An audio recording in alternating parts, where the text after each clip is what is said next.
My parents always called me the dumb one, while my sister got a full ride to Harvard. On her graduation day, Dad announced she would inherit everything: a brand new Tesla and a $10 million mansion. I sat silently in the back row until a stranger walked in, handed me a sealed envelope, and whispered, "It is time they learn who you really are." Before I continue this story, let me know where you are watching from in the comments below. Hit like and subscribe if you have ever had to stand up to family who underestimated your worth. My name is Nia and I am 29 years old. Growing up in the affluent neighborhoods of Atlanta, image was absolutely everything to my parents. My mother, Valerie, cared more about her standing in her exclusive sorority and her position at our megachurch than she ever cared about my feelings. My father, Marcus, carried himself like a real estate mogul, demanding respect and projecting a lifestyle of absolute luxury. To the outside world, we were the pinnacle of Black excellence. But behind the custom mahogany doors of our estate, I was the designated failure. My younger sister, Imani, was the golden child who could do no wrong. She was beautiful, arrogant, and had just graduated from Harvard Law School. The evening of Imani's graduation party was designed to be the social event of the season. My parents had transformed their sprawling backyard into a lavish venue that looked like a scene from a movie. Crystal chandeliers hung from the massive oak trees, casting a warm, golden glow over the perfectly manicured lawn. Waiters in crisp white uniforms circulated with trays of expensive champagne and upscale appetizers, blending gourmet caviar with elevated Southern cuisine. A live band played smooth jazz mixed with classic rhythm and blues, setting an atmosphere of unmistakable wealth. This was not just a celebration of a law degree. It was a calculated display of power and status meant to impress Imani's fiancé, Spencer. Spencer was a 30-year-old private equity manager from a family of old white money. He walked around my parents' home with a subtle air of superiority, a smug smile constantly playing on his lips. He loved playing the white savior to a successful Black family, treating my parents with a patronizing fondness that made my stomach turn. But my parents practically worshipped the ground he walked on because his family name brought them the ultimate validation they so desperately craved. I was seated at table 14, the furthest table from the main stage, right next to the swinging doors of the catering kitchen. I was placed alongside distant cousins and elderly relatives who rarely came around. I wore a custom-tailored emerald green silk suit, a piece I had commissioned in Paris, but to my family I was just the college dropout who wore weird clothes. 7 years ago, I had left my pre-med program to teach myself coding and build financial software. My parents had screamed that I was throwing my life away. My mother had literally packed my bags and told me I was a stain on our family's pristine reputation. Since that night, I had spoken to them only a handful of times. They invited me tonight only because keeping me away would raise too many questions among the church elders. The music faded as my father stepped up to the microphone, tapping his crystal champagne flute. The crowd of socialites, politicians, and church members fell silent. Marcus stood tall, wearing a bespoke tuxedo, puffing his chest out as he looked at Imani. "Today we celebrate excellence," he boomed, his voice echoing across the lawn. "We celebrate a young woman who embodies the very best of our family legacy. Imani, you have made us prouder than words can express. You went to Harvard and showed them what brilliance looks like. And as you prepare to marry Spencer and merge two great families, I want to make sure you start your new life with nothing but the best." The crowd murmured in anticipation. My father gestured to the driveway where spotlights suddenly illuminated a brand new, pristine white Tesla wrapped in a massive red bow. Imani gasped dramatically, covering her mouth with her perfectly manicured hands. But my father was not finished. "That is just for your daily commute." He laughed, soaking in the applause.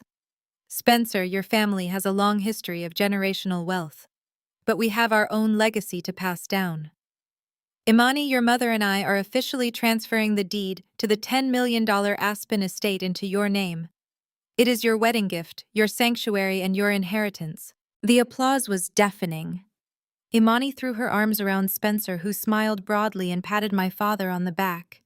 People cheered and toasted to their unbelievable generosity.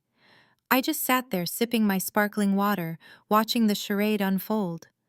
I knew things that nobody else in that yard knew. Just then, the scent of heavy floral perfume washed over me. My mother Valerie slid into the empty chair next to me, her smile completely fixed for the cameras, but her voice a venomous whisper meant only for my ears. "Look at you sitting here looking completely out of place," she muttered, keeping her teeth perfectly bared in a fake smile. "I told you to wear a proper gown, but you show up in this bizarre green outfit. Spencer's parents are sitting at the front table.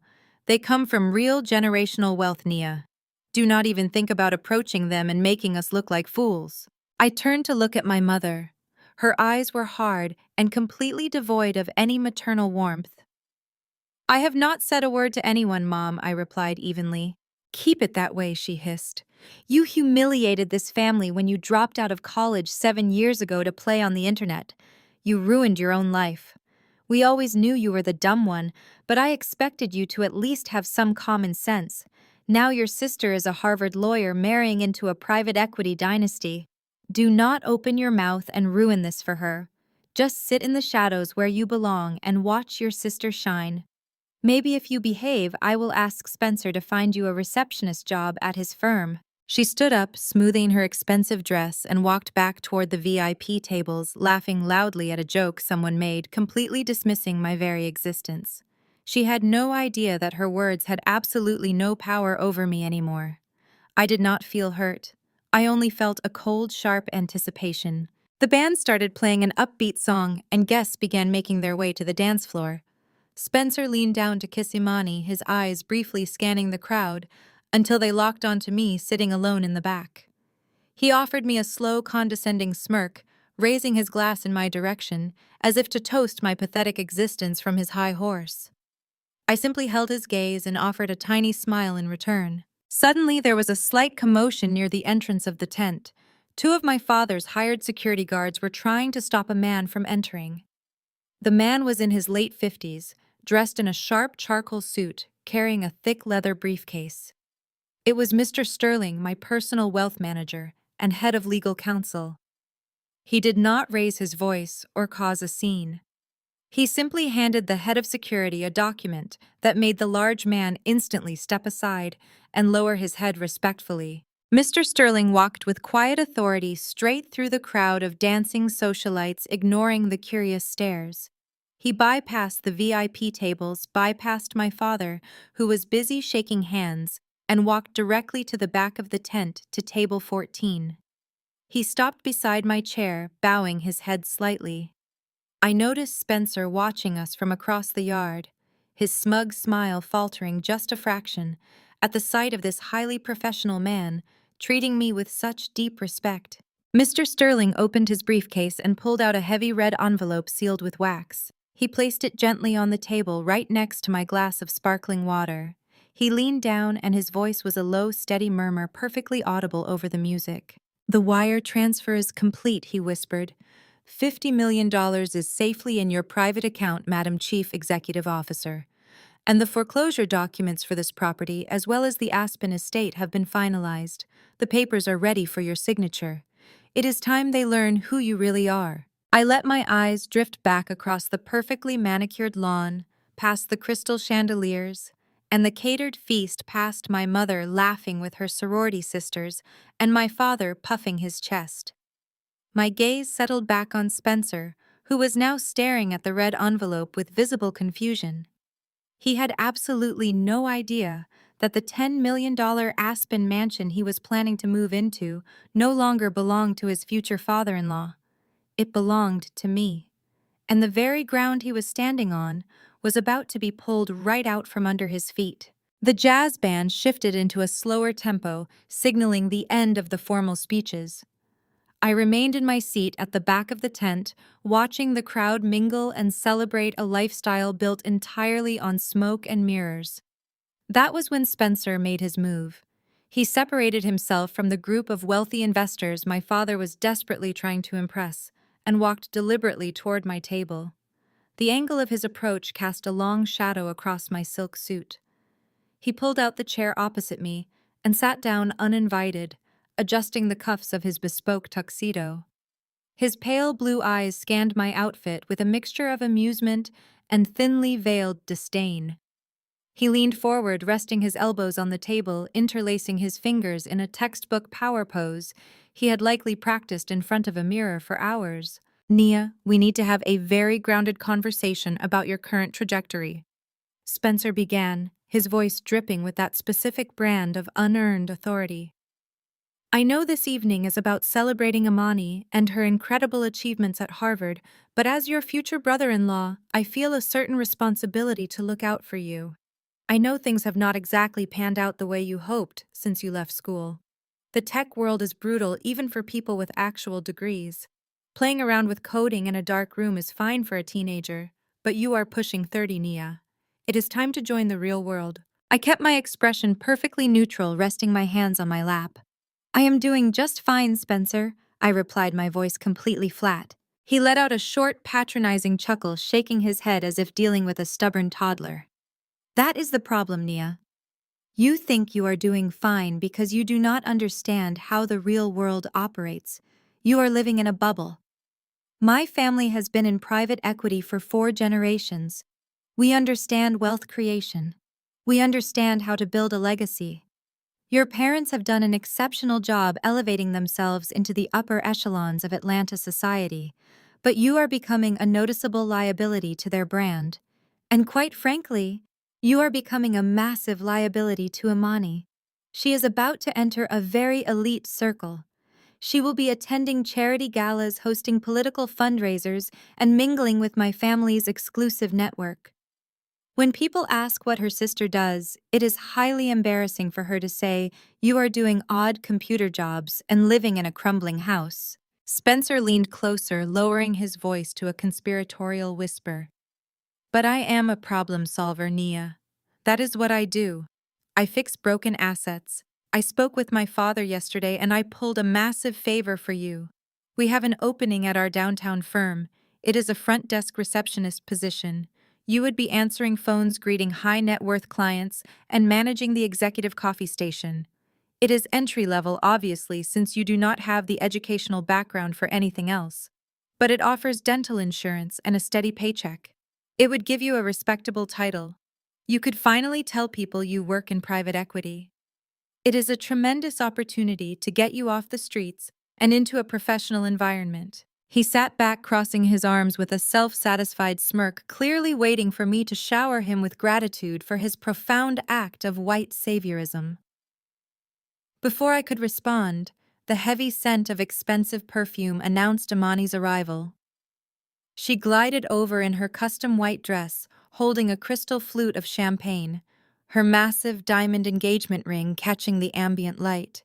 She placed a manicured hand on Spencer's shoulder, looking down at me with absolute pity. "I see Spencer is already sharing our good news with you," Imani said, her voice carrying that sharp, authoritative tone she had adopted since starting law school. "You really should take the job, Nia.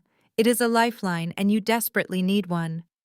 But we actually have another piece of business to discuss. It is about Grandma's house." I looked up at my younger sister. The modest house was the only place I had left after our parents threw me out into the cold 7 years ago. "What about the house, Imani?" I asked, keeping my tone dangerously calm. Imani sighed, taking a delicate sip of her champagne. "You have been squatting there for years, Nia. It is a blight on the neighborhood. Spencer and I were driving through the area yesterday, and we realized the property has excellent zoning potential. The structure itself is a teardown, obviously. We are going to bulldoze the entire thing and build a modern pool house and a regulation tennis court. It will be the perfect addition to the new estate Dad just gave me. It will significantly increase the overall property value."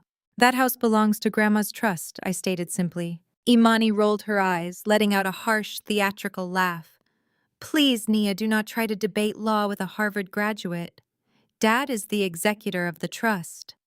I already drafted the transfer paperwork and he signed it this morning. Legally, you are a trespasser. I could have the sheriff forcefully evict you tomorrow morning. But I am not a monster. You are my sister, even if you are a massive disappointment. So here is my generous offer. If you pack your things quietly and vacate the premises by Friday, I will personally set up a monthly allowance for you. $500 a month. It is more than enough charity to help you rent a tiny studio apartment somewhere on the outskirts of the city. You can take the receptionist job Spencer so graciously offered and finally start acting like a functioning adult. She smiled a cold, calculated smile that perfectly mirrored our mother's expression. Think about it, Nia. You get a job and a steady allowance. All you have to do is disappear from our property and stop dragging the family name down. I looked back and forth between the two of them. Spencer with his inflated chest and stolen confidence. Imani with her shiny new degree and absolute lack of morality. They were perfectly matched in their grand delusion. Before I could deliver my response, a frantic voice interrupted us. "Excuse me, I am so sorry to interrupt." It was the general manager of the luxury catering company. He was sweating profusely, wiping his forehead with a cloth handkerchief, holding a sleek leather billfold. He looked wildly around the table, avoiding direct eye contact with Spencer. "What is the problem?" Spencer demanded, his tone instantly shifting from fake concern to aggressive entitlement. "Can you not see we are having a private family discussion? Go find a waiter if you need something." The manager swallowed hard, his hands visibly shaking, holding the leather folder. "Sir, I apologize, but I urgently need to speak with Marcus. I have been trying to locate him for the past 20 minutes, but he keeps walking away when he sees me approaching. It is regarding the final invoice for tonight's event. Our company policy requires the remaining balance to be cleared before we serve the dessert courses and pour the vintage champagne." I ran the credit card he provided on file, but it was completely declined. I tried running 2 backup cards he gave us earlier, and both of those were rejected by the bank as well. Imani's face flushed deep red. "Declined. That is impossible. My father is a millionaire. Your machine must be broken. Run it again." "I ran them 4 times each, ma'am," the manager pleaded, his voice dropping to an anxious whisper so the other guests would not hear. The bank flagged the accounts for insufficient funds. The total remaining balance for the custom menu, the imported seafood, and the premium open bar is $150,000. If I do not secure a valid payment method in the next 3 minutes, I am under strict orders from my corporate office to shut down the bars, turn on the floodlights, and instruct my staff to begin packing up the food stations. Please. I do not want to ruin the graduation party, but I need payment immediately." Imani stared at the man in utter shock. The color drained completely from her cheeks. The golden child was suddenly faced with the terrifying prospect of her perfect high society party being abruptly shut down in front of her wealthy new in-laws. She turned frantically to Spencer, gripping his arm. "Spencer, do something," she demanded, her voice pitching up in panic. "Pay the man. We will have Dad reimburse you tomorrow morning. Just give him your card so my friends do not see the caterers packing up the food." Spencer cleared his throat, his smug demeanor evaporating into thin air. He suddenly looked very small. He reached into his tailored jacket pocket, but his hand hesitated.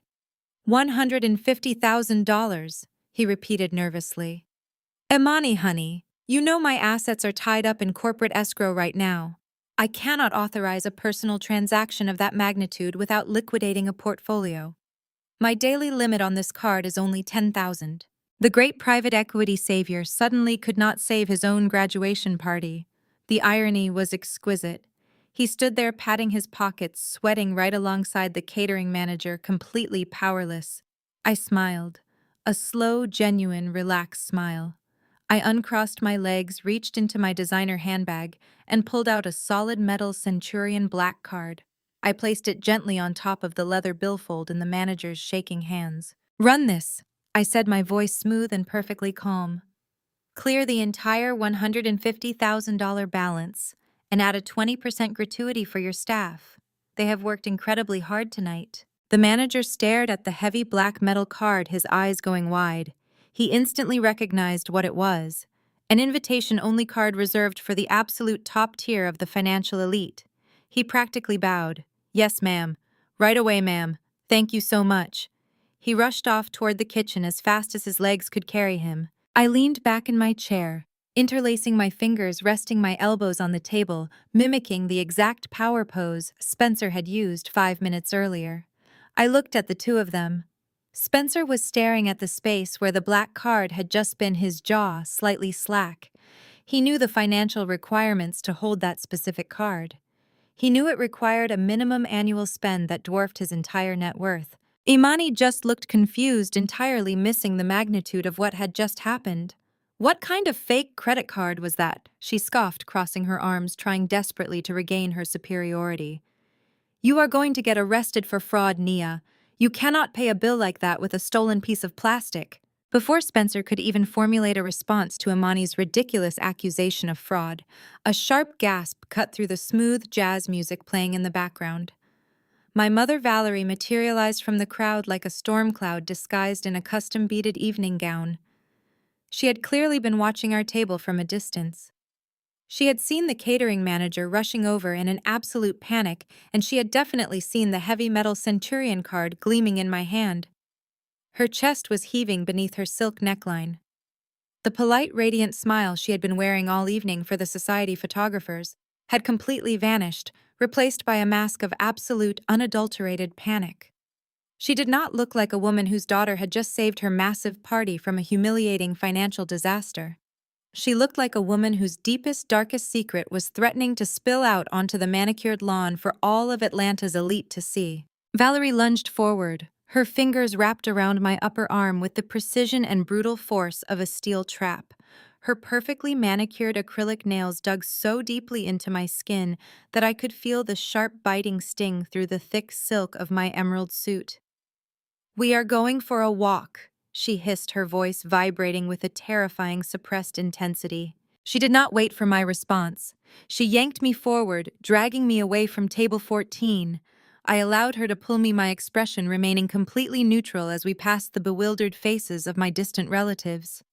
As we navigated the edge of the sprawling party, Valerie forced a tight artificial smile onto her face. She nodded graciously to the church elders and waved at her sorority sisters as if we were simply two women stepping away for a private, loving mother and daughter chat. But her grip on my arm was bruising, a desperate, frantic attempt to maintain physical control over a daughter. She suddenly realized she could no longer mentally dominate. She dragged me past the glowing crystal chandeliers, past the catering tents, smelling of roasted lamb and truffle butter, and pushed me toward the dark, secluded edge of the property where the heavy security lights did not reach. The moment we were concealed behind the thick, towering privacy hedges, entirely out of sight from the billionaire guests and the local society reporters, Valerie dropped the loving mother facade completely. She spun around, her eyes blazing with a feral kind of rage.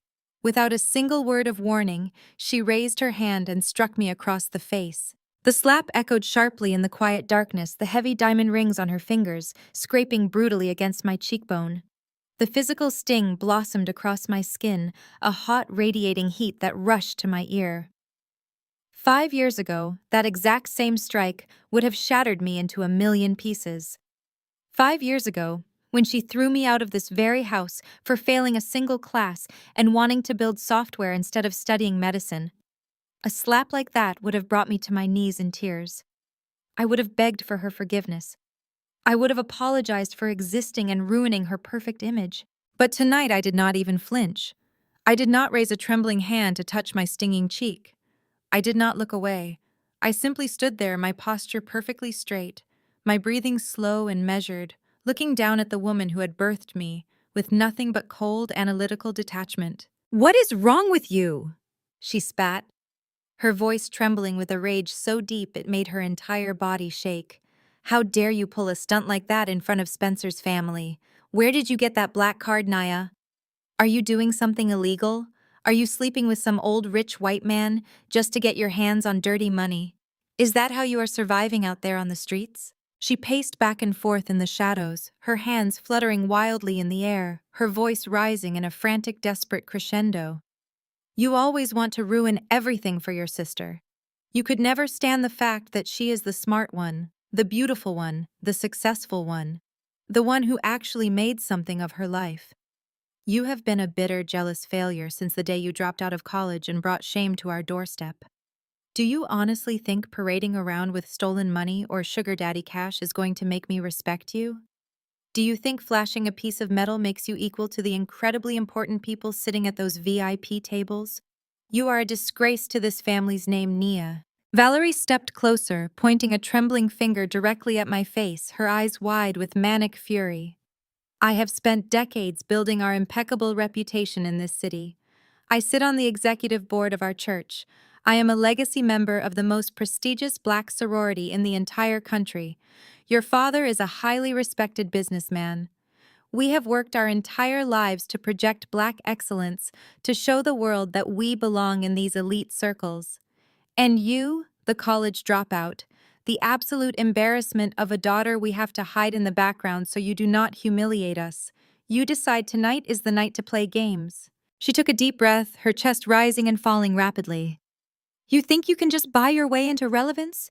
You think paying a catering bill makes you some kind of savior? You are nothing but a stain on this family. I want you to leave, right now. I want you to walk out the back gate, get into whatever cheap beat-up car you drove here in, and disappear before Spencer's parents realize who you really are. Go back to whatever pathetic life you are living, and stay away from us. She stood there breathing heavily, waiting for me to crumble. She was waiting for the apology, the tears, the absolute submission that had always followed her vicious outbursts. She was waiting for the dumb one to bow her head and walk away in shame. Instead, I slowly raised my hand and brushed a stray lock of hair away from my face. I looked at her, truly looked at her, and saw entirely past the expensive designer dress and the flawless makeup. I saw a terrified, deeply insecure woman whose entire identity was built on a fragile, crumbling house of cards. I reached out and gently, but with undeniable dominant force, pushed her pointing finger down, brushing her hand away from my personal space. "Are you quite finished, Mom?" I asked, my voice smooth, quiet, and completely devoid of emotion. Valerie blinked, visibly stunned by my utter lack of reaction. The absolute calm in my voice seemed to unnerve her more than if I had screamed back at her. I did not pay that massive bill to show off. I continued, taking a slow, deliberate step forward, forcing her to instinctively take a step back into the hedges. I did not pay it to embarrass Amani, and I certainly did not pay it to earn your respect. Your respect is utterly worthless to me now. I watched the deep confusion wash over her face, warring with her lingering desperate anger. She opened her mouth to speak, but I did not give her the chance. I paid the catering manager because he was exactly 2 minutes away from walking out onto that brightly lit stage, grabbing the microphone from Dad, and announcing to your prestigious church elders, your judgmental sorority sisters, and Spencer's billionaire parents, that the food service was being immediately terminated. I paused, letting the heavy silence stretch between us, letting the cool night air chill the sudden sweat forming on her forehead. I watched her eyes dart back and forth as the reality of my words began to penetrate her manicured delusion. "I didn't pay to ruin your night, Mom," I said, leaning in slightly, my voice dropping to a surgical, devastating whisper. "I paid because Dad's credit card was just declined by the restaurant.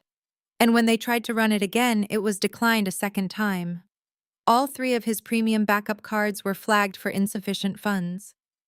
The manager told me Dad's accounts are completely maxed out and frozen." I held her gaze, watching the absolute horror dawn in her eyes as I delivered the final crushing blow. "You and Dad do not have a single dime to your names. You are completely broke, aren't you?" My mother stared at me in the shadows of the garden, her mouth opening and closing like a suffocating fish, entirely unable to deny the truth of their absolute financial ruin. I simply turned on my heel, leaving her standing alone in the dark, and walked out the back gate of the estate. But in our family, a crisis is never allowed to disrupt a scheduled performance. Exactly 1 week later, I was summoned back into the lion's den. It was time for our traditional Sunday dinner. Growing up in the affluent Black community of Atlanta, Sunday dinner was an institution. It was meant to be a time of warmth, connection, and spiritual grounding after church. In our house, however, it was a psychological battleground dressed up in fine china and sterling silver. The atmosphere in the massive formal dining room was so heavy and suffocating that it felt difficult to pull oxygen into my lungs. If you were to track your eyes around the long mahogany table, you would see a masterpiece of culinary perfection masking a desperate reality.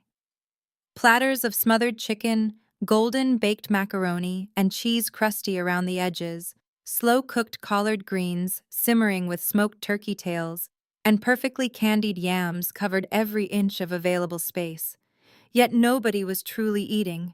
The clinking of silverware against expensive porcelain echoed sharply in the oppressive silence.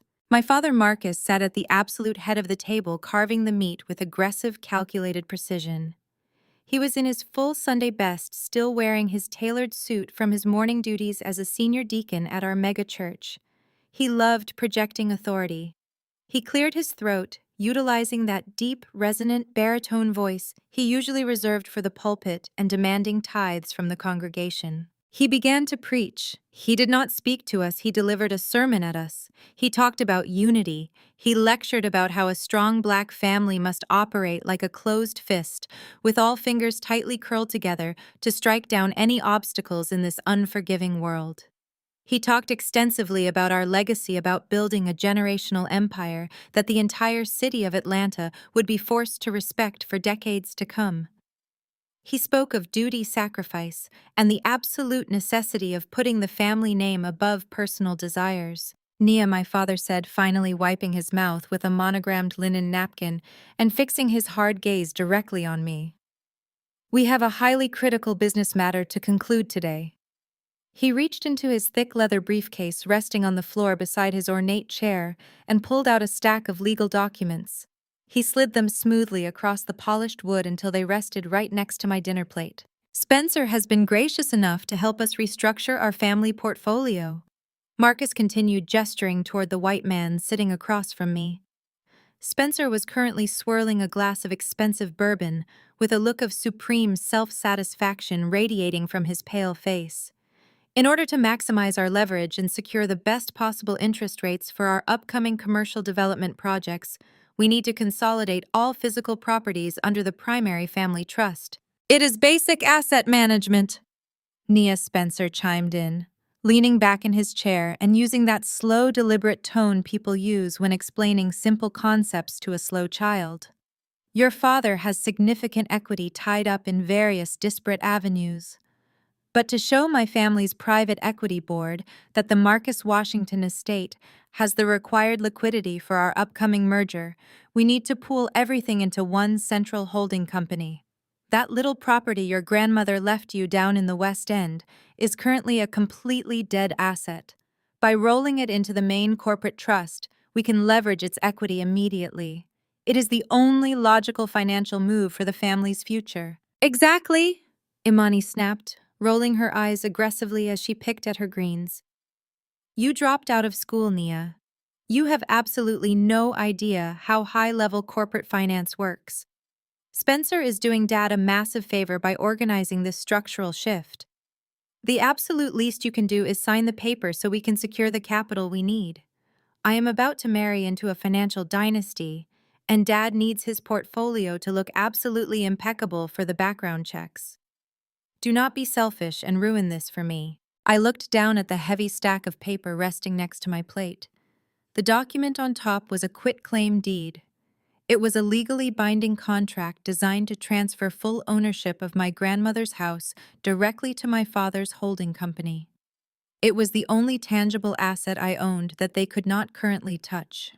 The modest brick house was the exact place I had sought refuge in when they threw me out into the freezing rain 7 years ago. Now they wanted to strip that sanctuary away too, just to prop up their failing facade of extreme wealth. They were drowning in massive hidden debts, and they wanted to use my only home as collateral to secure another desperate loan. I did not reach for the expensive fountain pen my father had so helpfully placed on top of the contract. I slowly picked up my crystal glass of iced sweet tea, took a deliberate sip, and set it back down on the coaster. The ice clinked softly in the deafening silence of the dining room. I looked my father directly in the eyes, refusing to break eye contact. No, I said, my voice perfectly steady and quiet. Marcus completely froze. The heavy silver carving knife in his hand clattered loudly against the fine china platter. Valerie gasped, clutching her pearls in a highly theatrical display of maternal shock. "Excuse me, Marcus," rumbled the righteous deacon facade, instantly cracking, to reveal the desperate cornered man underneath. "I am not signing over my house," I repeated, pushing the legal documents back across the table with my index finger. "You and Mom are drowning in debt." "I know the truth, Dad. You have maxed out every single credit line you have access to. Your business accounts are overdrawn. I am not letting you use the only home I have left to secure another high-interest predatory loan that you can never possibly repay." Marcus slammed his heavy fist down on the mahogany table with such brutal, sudden force that the wine glasses toppled over, spilling dark red liquid across the pristine white tablecloth like fresh blood. He stood up, his heavy carved chair scraping violently against the hardwood floor. His face flushed a dark, dangerous shade of purple with absolute unhinged rage. "How dare you speak to me that way in my own house?" he roared, pointing a trembling, furious finger directly at my face. "I am your father. I am the head of this family. I bought that house you are living in. I paid for it with my own hard-earned money 20 years ago when your grandmother could not afford the mortgage payments anymore. That property belongs to me. I have every right in the world to take it back, and you will sign that paper right now." I did not flinch at his shouting. I did not cower the way I used to when I was a terrified college student. I reached calmly into my leather bag and pulled out a thick manila folder, the exact one Mr. Sterling had carefully prepared for me. I tossed it onto the center of the table, letting it land right on top of the spilled red wine. "You did not buy that house, Dad," I stated, my voice slicing through his screaming like an ice-cold blade. "You stole my life insurance money to buy it." The thick manila folder sat on the mahogany table, absorbing the spilled red wine like a sponge. For 3 agonizing seconds, no one drew a breath. The silence in the dining room was so absolute it felt like a vacuum pressing against my eardrums. Then the entire room erupted into absolute unhinged chaos. Marcus's face went from a dangerous purple to a sickly ashen gray, but he compensated for his sudden terror with sheer deafening volume. He slammed his heavy fists against the table again, making the fine china rattle and crash. He roared that I was a pathological liar, a deeply sick individual who had completely lost touch with reality. Valerie did not just yell. She practically lunged across the table, her perfectly coiffed Sunday hair flying out of place, her manicured hands grasping blindly at the air, as if she wanted to physically rip the words straight out of my mouth. "How dare you fabricate such disgusting, malicious lies!" she shrieked, her voice cracking into a hysterical, piercing pitch. "You forged those papers. You printed some fake documents off the internet because you are a sick, jealous girl who cannot stand to see your sister happy.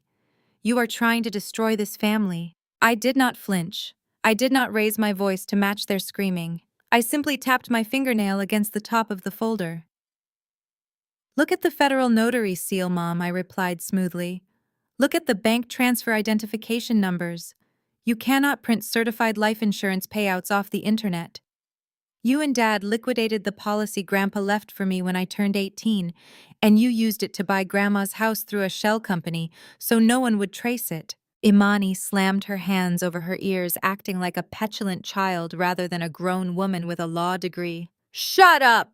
she screamed, her face contorted in a massive, ugly scowl. "Just shut up and get out of our house. You are insane, Nia. You live in a dump, and you are just furious that Dad is a millionaire who just bought me a brand new Tesla and an Aspen estate.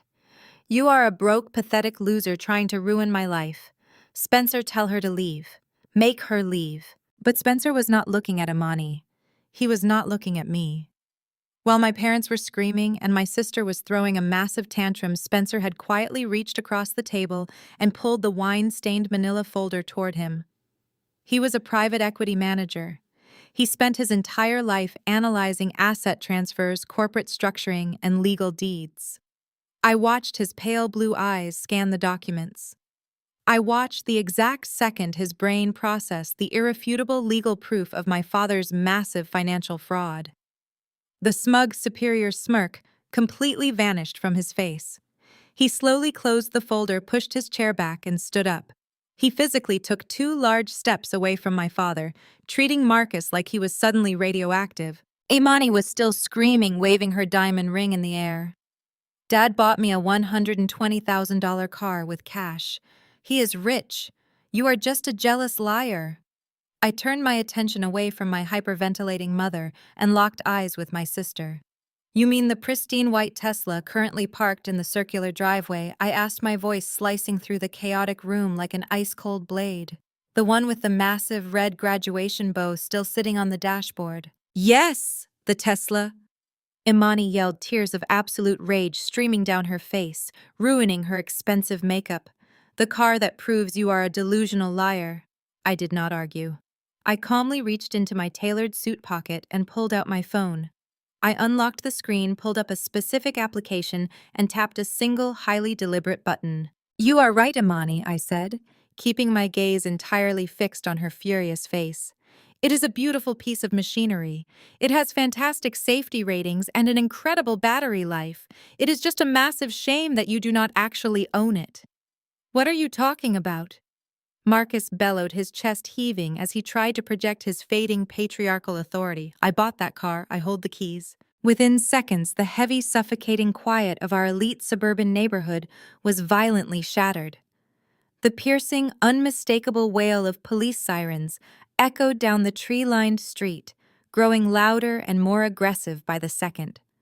Accompanying the sirens was the heavy mechanical grinding of a commercial flatbed tow truck. Red and blue lights began flashing violently against the colonial brick walls of the house, strobing aggressively through the formal dining room windows, painting my parents' horrified faces in alternating colors of panic. Valerie froze, a sudden, breathy gasp escaping her lips. Marcus stumbled backward, his knees hitting his heavy carved chair. The entire family abandoned the ruined Sunday dinner, rushing frantically out of the dining room and spilling onto the grand front porch. I walked slowly behind them, entirely unbothered, stepping out into the warm Atlanta afternoon air, just in time to watch the absolute destruction of their flawless public image. 2 local police cruisers were parked at steep, aggressive angles across the bottom of our driveway, their light bars flashing brightly for the entire neighborhood to see. A massive, heavy-duty tow truck was actively backing up the pristine, stamped concrete driveway, its reverse alarm beeping loudly, aiming directly for the white Tesla.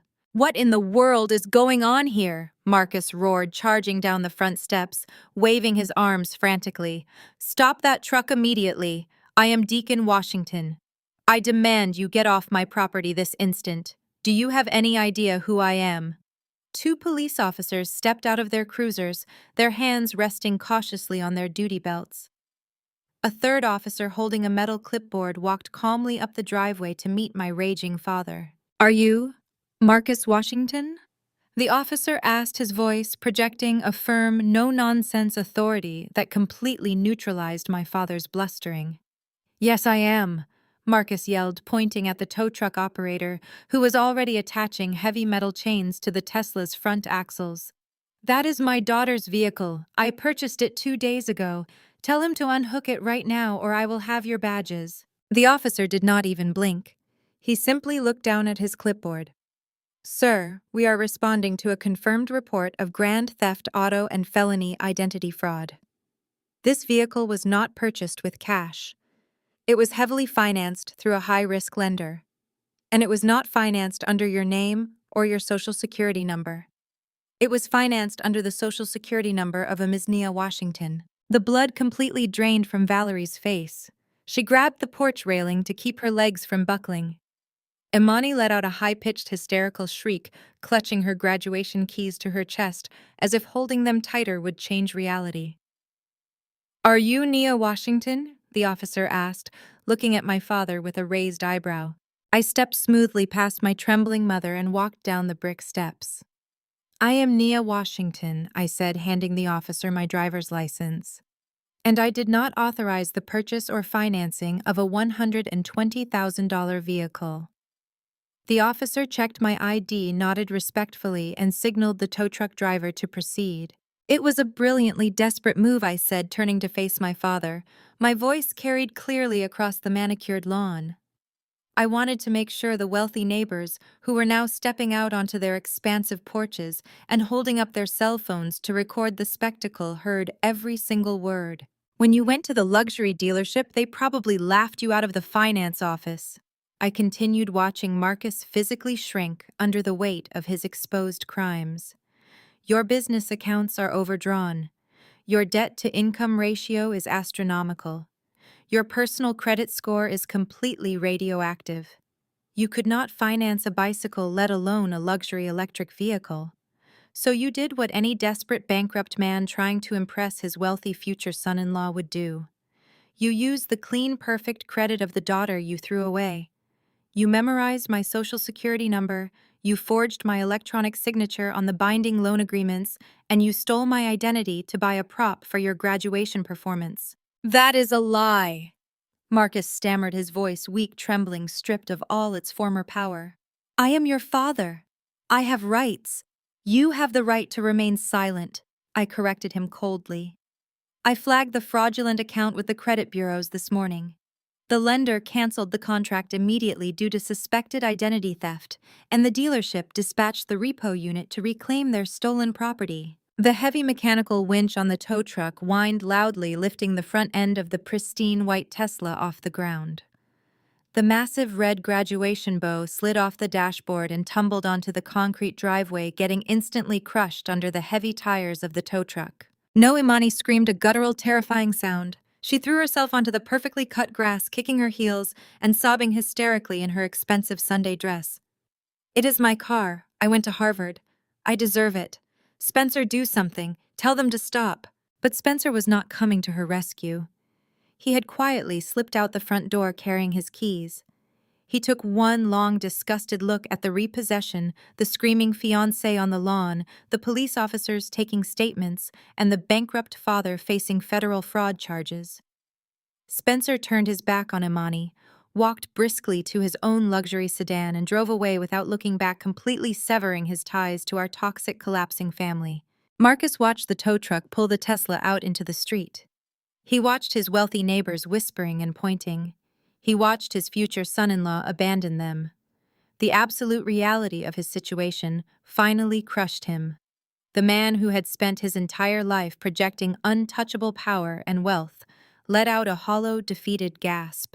His knees buckled completely, and Marcus collapsed heavily into a wrought iron patio chair, burying his face in his trembling hands, entirely broken. You're entirely missing the point, Mom, I said, my voice cutting through her desperate rationalizations. This isn't just about a car. It's about you and Dad constructing a completely fraudulent lifestyle and expecting me to fund it without my knowledge. You didn't borrow my name. You committed multiple federal felonies. Valerie's face twisted, her tears drying up, instantly replaced by that familiar ugly mask of absolute indignation. Don't you dare talk to us about felonies, she spat, taking a step toward me, her finger jabbing the air. We are your parents. We raised you. We put clothes on your back and fed you when you were nothing. If your father needed to use your credit to maintain this family's standing, then that was your duty as a daughter. Family sacrifices for family, Nia. That is how this works. We protect our own. I let out a harsh, incredulous laugh that echoed off the brick facade of the house. Protect our own, I repeated, shaking my head. Where was that protection 7 years ago, Mom? Do you remember that winter? The winter I got severe pneumonia and missed 2 weeks of classes. I failed exactly one midterm because I was physically unable to breathe, let alone study. Valerie flinched, looking away, but I didn't let her off the hook. I came home coughing up blood, running a fever of 103, begging you just to let me sleep in my own bed for a few days so I could recover. I continued, my voice rising, vibrating with the suppressed anger of a decade. And what did you do? You and Dad stood right there in the grand entryway of this beautiful, pristine house and told me I was an embarrassment. You said a C average student had no place under your roof. You literally threw my suitcase out into the freezing rain and locked the door behind me. I had to walk 3 miles to a bus stop, sick and entirely alone, because my family decided my grades were more important than my life. Marcus looked down at the ground, his shoulders slumped, completely unable to meet my eyes. Imani was still sobbing quietly near the driveway, but she wasn't protesting anymore. "So don't stand there and preach to me about family sacrifice, Mom," I said, my tone turning dangerously calm again. "You sacrificed me the second I became inconvenient to your perfect image.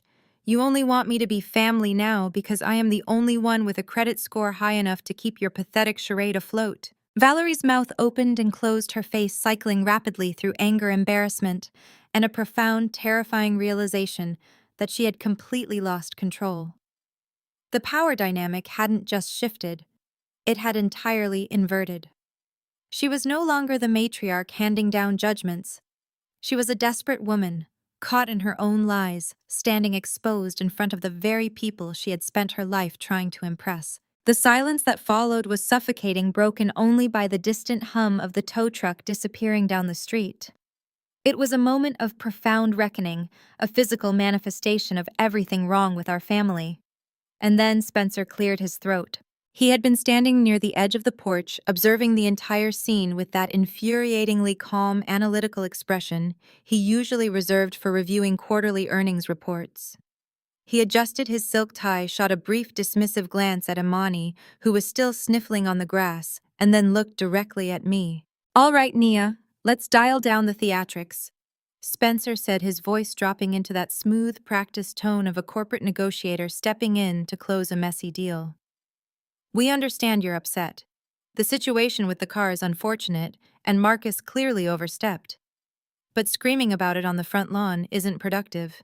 He took a step forward, placing himself physically between me and my parents, attempting to reclaim the narrative, to position himself as the rational, educated savior stepping in to handle the emotional, chaotic mess of his future in-laws. "If Marcus and Valerie are experiencing a temporary liquidity issue, there are professional ways to handle it."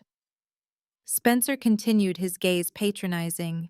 "Screaming about federal charges and towing cars only damages everyone's brand. Let's be pragmatic. You're holding the deed to your grandmother's house, a property that is clearly causing tension. My firm is looking to expand its real estate portfolio in this area." He offered a tight, perfectly calculated smile.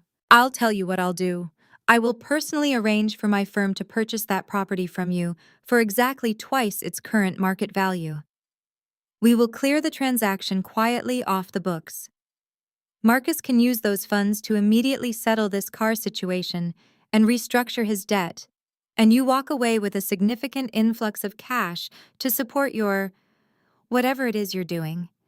It's a clean, quiet solution that benefits everyone. Let's let the people with actual financial literacy handle this problem." Spencer stopped dead in his tracks, his impeccably polished wingtips hovering just above the ruined grass. He slowly turned around, the condescending savior mask sliding back into place, completely undisturbed by the catastrophic meltdown of my parents' fraudulent empire. He approached the patio table, sidestepping my mother, who was now weeping softly against the brick column, and pulled a sleek silver pen from his breast pocket. He retrieved a folded document from his inner breast pocket, laying it out on the table with deliberate, exaggerated slowness. It was a purchase agreement, neatly typed, lacking only a signature. Imani instantly rushed to his side, throwing her arms around his bicep, practically burying her face in his jacket. "Spencer is going to fix this," she declared, her voice still hitching with sobs, but instantly regaining its arrogant edge. "He knows how to handle these kinds of complex financial situations. He is not going to let this ruin our wedding, Nia.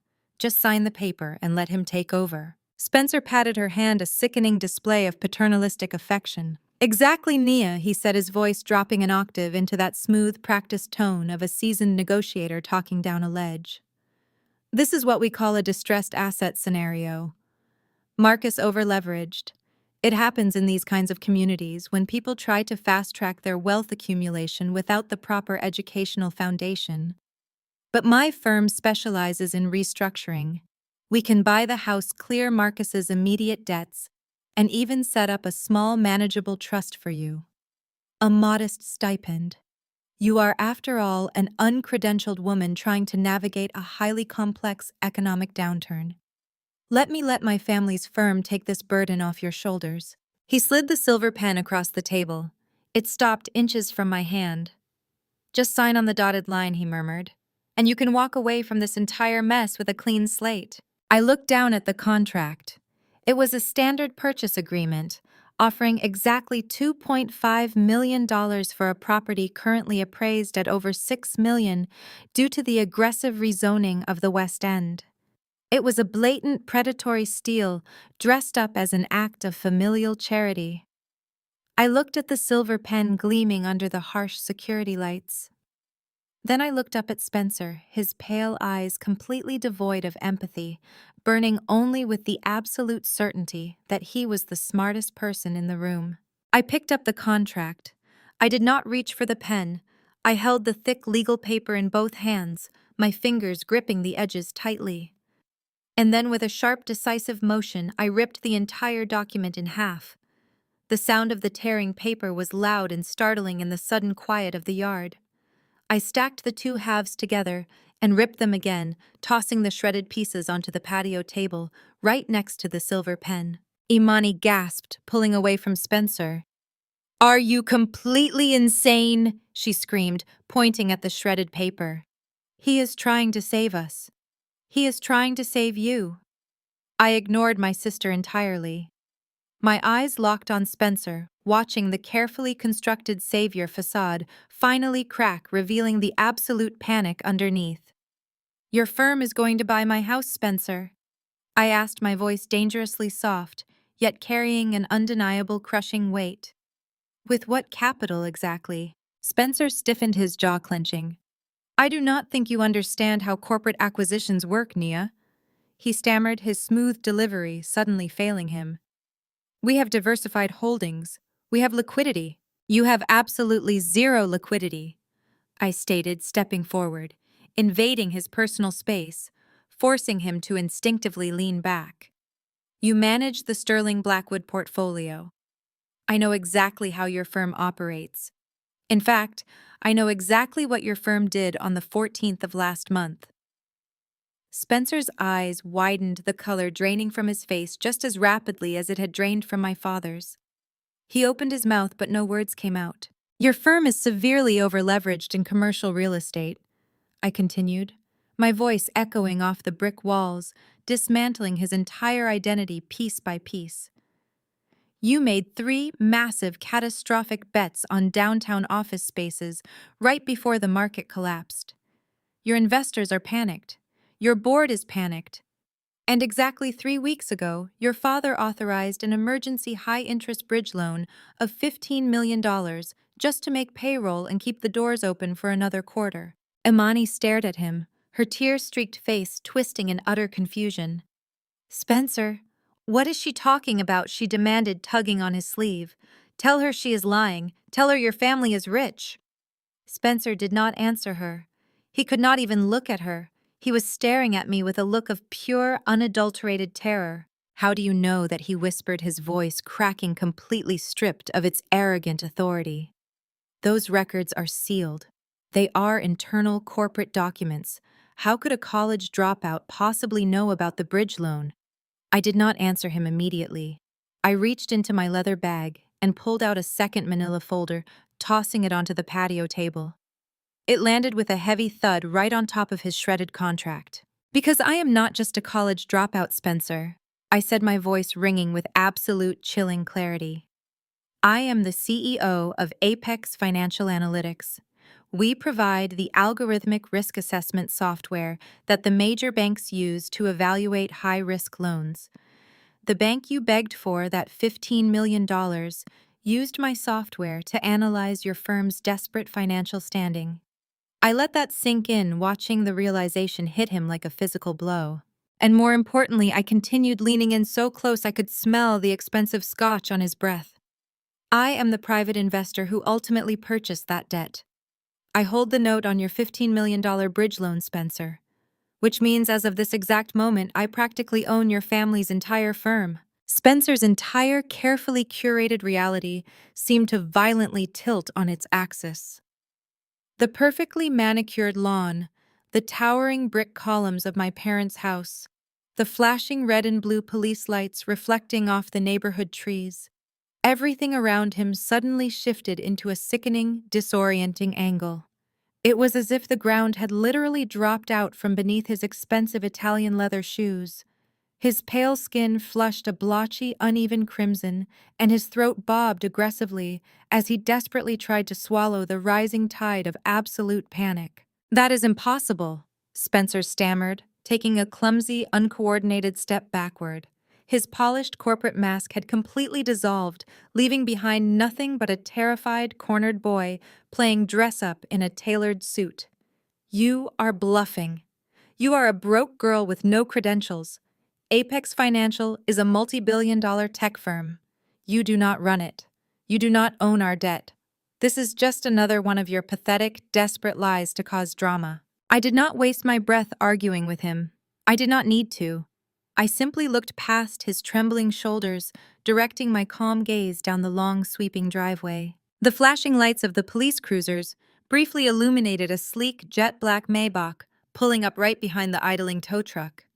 The driver immediately stepped out and opened the rear door. A tall, impeccably dressed older gentleman with silver hair and a sharp charcoal suit stepped onto the concrete. He held a thick, heavy leather briefcase in his right hand. It was Mr. Sterling, my lead corporate attorney, and the chief legal counsel for Apex Financial. He bypassed the confused police officers with a polite nod, his expensive shoes clicking rhythmically against the pavement as he walked directly toward our chaotic gathering on the patio. "Right on time," I said softly, crossing my arms over my chest. Spencer spun around, his eyes locking onto the approaching figure. His breath caught audibly in his chest. He recognized Mr. Sterling immediately. Anyone operating in the high-stakes financial sector of Atlanta knew exactly who Arthur Sterling was. He was the legal executioner for the city's elite, a man who only appeared in person when billions of dollars or severe federal indictments were on the line. Mr. Sterling glided up the brick steps, his expression entirely neutral, completely unfazed by my mother weeping against the brick pillar or my father staring blankly into space. He stopped right beside me, snapping the latches of his briefcase open with two sharp metallic clicks. "Good afternoon, Ms. Washington," Mr. Sterling said smoothly, handing me a fresh stack of documents before turning his piercing cold gaze directly onto Spencer. "Mr. Blackwood, I am surprised to see you offering real estate buyouts today. I would have assumed your schedule was entirely booked with your emergency federal compliance meetings." Spencer opened his mouth, but only a pathetic, raspy squeak came out. He looked frantically between me and Mr. Sterling, the remaining blood draining from his face, until he looked like a living ghost. "Would you like to do the honors, Arthur?" I asked, gesturing toward the terrified man in front of us. "He seems to be having trouble understanding the severe complexities of his own firm's financial ruin." "With pleasure," Mr. Sterling replied. He pulled a pair of reading glasses from his breast pocket and slid them onto his nose. He began reading aloud, his deep, resonant voice projecting across the lawn with devastating surgical authority. "Sterling Blackwood Private Equity is currently under an active high-level investigation by the Securities and Exchange Commission for massive misappropriation of client funds. Your firm has been operating a sophisticated Ponzi structure for the last 3 years, using new investor capital to pay off old toxic debts. Your commercial real estate portfolio is entirely underwater. Your family's personal assets are leveraged to the absolute maximum limit. You lease your luxury cars. You lease your penthouse office space. You are by every legal and financial definition completely insolvent." Spencer took another step back, his hands shaking violently at his sides. "Stop," he pleaded, his voice cracking. "Stop talking right now." But Mr. Sterling was merciless. He flipped to the next page, holding it up so the bold black text was clearly visible under the porch lights. "Furthermore, to avoid defaulting on your immediate payroll and masking the missing funds from the SEC auditors, your father authorized a high-risk predatory bridge loan of $15 million last month. A loan that was quickly sold on the secondary market and purchased in its entirety by Apex Financial Analytics. As my client, Ms. Washington, just stated, If you miss a single payment, which you inevitably will, she has the legal authority to seize every single remaining liquid asset your family possesses. The silence that followed was absolute. The myth of the wealthy old money Blackwood dynasty had just been atomized, scattered to the wind like cheap dust. They were not elite. They were not untouchable. They were nothing but desperate high-class grifters playing a dangerous game of fake it till you make it, and the game had just violently ended. They were facing crippling fines from the SEC and imminent federal prison time, and they had been scrambling for a lifeline to keep their sinking ship afloat. Imani was staring at Spencer, her chest rising and falling in rapid, shallow breaths. The gears in her mind were turning, fighting through her own deep denial and massive entitlement, finally connecting the horrifying dots. She looked at his designer suit, his expensive watch, and then down at the massive diamond engagement ring currently weighing down her left hand. She slowly stepped away from him, her eyes wide with a sudden dawning horror. "You," Imani stammered, her voice shaking with profound betrayal. "You pushed for a short engagement. You insisted we rush the wedding. You kept telling Dad that we needed to merge our family trusts immediately to maximize our tax benefits." "Imani, listen to me," Spencer begged, reaching a trembling hand out toward her. "It is not what it sounds like. We can still fix this. We can restructure everything." Imani swatted his hand away, as if his skin were coated in battery acid. "You did not want me because you loved me." She gasped, the realization hitting her so hard she physically swayed on her high heels. "You wanted my family's money. You thought Dad was a multimillionaire. You were going to use my dowry to pay your debts. You were going to drain my accounts to save yourself from going to federal prison." The sheer accuracy of her accusation shattered the last remaining fragment of Spencer's sanity. The terrified cornered boy vanished instantly, replaced by a vicious cornered animal. If he was going down, he was going to take the entire Washington family down into the mud with him. Spencer let out a harsh, barking laugh, his face twisting into a cruel, unhinged sneer. He dropped all remaining pretenses of high society manners, glaring at Imani with absolute undisguised contempt. "Your dowry." Spencer mocked, his voice dripping with venom. "Your accounts. Wake up, Imani. Look around you. Look at your pathetic, bankrupt father sitting in that chair. Look at your mother crying over a car she just tried to steal. You think you are royalty. You think you are some kind of untouchable high society princess. You are nothing. Your family is a bunch of fraudulent rags, too." Imani flinched, tears welling up in her eyes again. "Shut up," she cried. "My dad is rich. He promised us the Aspen estate for our wedding gift." Spencer laughed louder, a manic echoing sound that made Valerie cover her face in deep, agonizing shame. "The Aspen estate," he yelled, pointing a shaking, accusatory finger directly at Marcus. "Ask him about the Aspen estate, Imani. Ask your rich daddy where it is. Because my firm did the background check on his assets 3 weeks ago when we started drawing up the prenuptial agreements. The $10 million mansion your dad promised you was foreclosed by the bank last month." Imani froze. She slowly turned her head, looking at Marcus. "Dad," she whispered, her voice fragile, begging for a denial. "Dad, tell him he is lying." But Marcus Washington did not look up. He sat paralyzed in his wrought iron chair, staring blankly at the shredded pieces of the quitclaim deed scattered across the patio table. He had nothing left to say. There were no more sermons to preach, no more lies to spin, no more authority to project. His entire empire of dirt had been washed away, leaving him completely exposed in the harsh, unforgiving light of the truth. The absolute paralysis holding Marcus hostage shattered the second Spencer's arrogant words fully registered in his brain.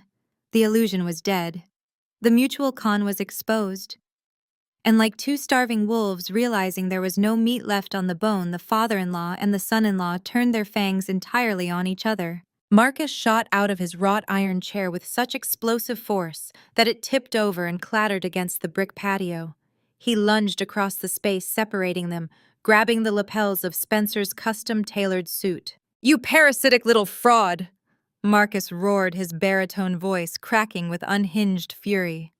You came into my house drinking my liquor and eating my food, acting like you were Wall Street royalty. You are nothing but a broke white gold digger who thought he could use his privilege to infiltrate a hardworking black empire and drain my family dry. You targeted my daughter because you thought I would blindly write checks to save your failing, pathetic firm. Spencer did not cower. With his own reputation completely incinerated, the polished country club manners evaporated, revealing a vicious, entitled core. He violently shoved Marcus's heavy hands off his chest and shoved the older man backward. An empire. Spencer spat out a harsh, barking laugh tearing from his throat. Are you completely delusional, Marcus? You do not have an empire. You have a mountain of predatory loans and a closet full of expensive suits. You are a complete fake. You parade around this gated community and your megachurch acting like you are the pinnacle of high society, but you are nothing but a desperate fraud drowning in debt. You have been playing dress-up for years. Imani stood frozen on the lawn, her hands covering her mouth in sheer horror as the two men she worshipped viciously dismantled each other. You promised my family a $5 million cash injection into our holding company. Upon the marriage, Spencer yelled, stepping aggressively toward Marcus. My father only approved this ridiculous wedding because you swore you had the liquid capital to stabilize our real estate portfolio. You lied to us. You promised us the Aspen estate as collateral. Because you swore your family's trust fund was worth $500 million. Marcus screamed right back, his face a mask of purple rage. You sat in my office and told me your private equity board would absorb my commercial debts the second you married Imani. I only agreed to pay for this $1 million wedding spectacle because I thought you were going to bail out my manufacturing firm. You do not have a dime. You are facing federal prison. You are a broke, worthless con artist trying to use my daughter as a human shield against the SEC. The sheer, ugly truth hung in the humid Atlanta air. They had both been playing the exact same high-stakes game of financial chicken. Marcus needed Spencer's old money reputation and supposed liquid wealth to save his drowning businesses. Spencer needed Marcus's flashy, self-made cash to plug the massive bleeding holes in his over-leveraged firm. Two desperate, bankrupt men, both trying to extract a fortune from the other, only to realize the vault was completely empty on both sides. Valerie let out a long, agonizing wail. It was not a cry of concern for her daughter's shattered engagement or her husband's collapsing health. It was the sound of a woman watching her entire social currency burn to ash. She slumped against the brick column of the porch, sliding down until she was sitting on the hard concrete, clutching her designer pearls as if they could somehow anchor her to reality. The church, Valerie sobbed, rocking back and forth. The neighbors. Everyone is watching. The police are in our driveway. The car was towed. Everyone is going to know. The ladies on the auxiliary board are going to feast on this. We are ruined, Marcus. We can never show our faces at Sunday service again. Deacon Washington is a fraud. I am ruined. My reputation is completely destroyed. Shut up, Valerie, Marcus snapped, whirling around to glare at his weeping wife. Just shut up and let me think. He reached up and violently yanked at his silk tie, loosening it around his thick neck as he paced the patio like a caged animal. He refused to look at the police cruisers still parked at the end of the driveway. He refused to look at Imani, who had dropped to her knees on the grass, staring blankly at the shredded pieces of my grandmother's quitclaim deed. Marcus was a man who had spent 3 decades bending reality to his will through sheer volume and intimidation. He was not ready to surrender. He stopped pacing and took a deep, ragged breath, physically forcing his broad shoulders back. He adjusted his suit jacket, attempting to summon the ghosts of his former authority. He turned away from the weeping women and the furious, bankrupt son-in-law, fixing his bloodshot eyes directly on me. "You think you have won, Nia?" Marcus growled, his voice dropping into a dangerous gravelly register. "You think, because you wear a cheap suit and play with algorithms, that you can destroy me. You think exposing this little real estate problem changes who I am." I stood perfectly still, letting him dig his own grave deeper. "I built my company from the ground up. Marcus bellowed, his chest puffing out with desperate manufactured pride. I am Marcus Washington. Drowning in debt or not, I still own 70% of Washington Manufacturing. The brand alone is worth a fortune. I do not need this pathetic boy or his fraudulent private equity firm to save me. I do not need your grandmother's worthless house. I have options. Real options. High-level corporate buyers who actually understand the value of my legacy. He jabbed a finger in my direction, a triumphant manic gleam returning to his desperate eyes. I am selling the company, Marcus declared, proudly projecting his voice so the entire neighborhood could hear his supposed salvation. Vanguard Group, the largest asset management firm in the state. They sent a formal letter of intent to my office just last week. They are going to initiate a hostile takeover of my commercial debt and buy me out completely. It is a multi-million-dollar acquisition. They are going to clear my ledgers and leave me with enough capital to buy and sell you 10 times over. I am untouchable. The silence that followed his grand declaration was brief. I looked at his sweaty, triumphant face. I looked at Valerie, who had suddenly stopped crying, a tiny spark of greedy hope reigniting in her tear-filled eyes. I looked at Amani, who was slowly standing up from the grass, desperate to believe that her father was still the rich king he claimed to be. I tried to maintain a neutral expression. I really did. But the absolute poetic irony of his statement was simply too much to contain. I threw my head back and laughed. It was not a small, polite chuckle. It was a loud, genuine, belly-deep laugh that echoed across the lawn, slicing through the heavy, dramatic tension like a chainsaw. I laughed until my ribs ached, until Marcus's triumphant smirk faltered and twisted back into pure, unadulterated confusion. The sound of my laughter hung in the heavy summer air, sharp and bright, cutting through the thick fog of their collective delusion. Marcus stared at me, his eyes wide and bloodshot. His jaw slacked in a grotesque mask of confusion. He was waiting for me to stop. Waiting for the punchline, waiting for the moment I would shrink back into the terrified, obedient daughter he had violently discarded 7 years ago. But that girl was dead. She had frozen to death on the 3-mile walk to the bus stop on the night he threw me out into the winter rain. I stopped laughing. The smile vanished from my face, replaced by a cold, impenetrable calm. I stepped forward, moving out of the periphery and directly into the center of the patio light. The visual focus of the entire yard seemed to shift entirely onto me, narrowing the world down to this exact point in space and time. Everyone else, my weeping mother clutching the brick pillar, my shattered sister kneeling in the grass, the wealthy neighbors still recording from their manicured lawns, simply faded into the dark, blurred background. You really think Vanguard Group, a multi-trillion-dollar global asset management firm, suddenly decided to swoop down and play savior to a failing mid-level manufacturing plant in Atlanta?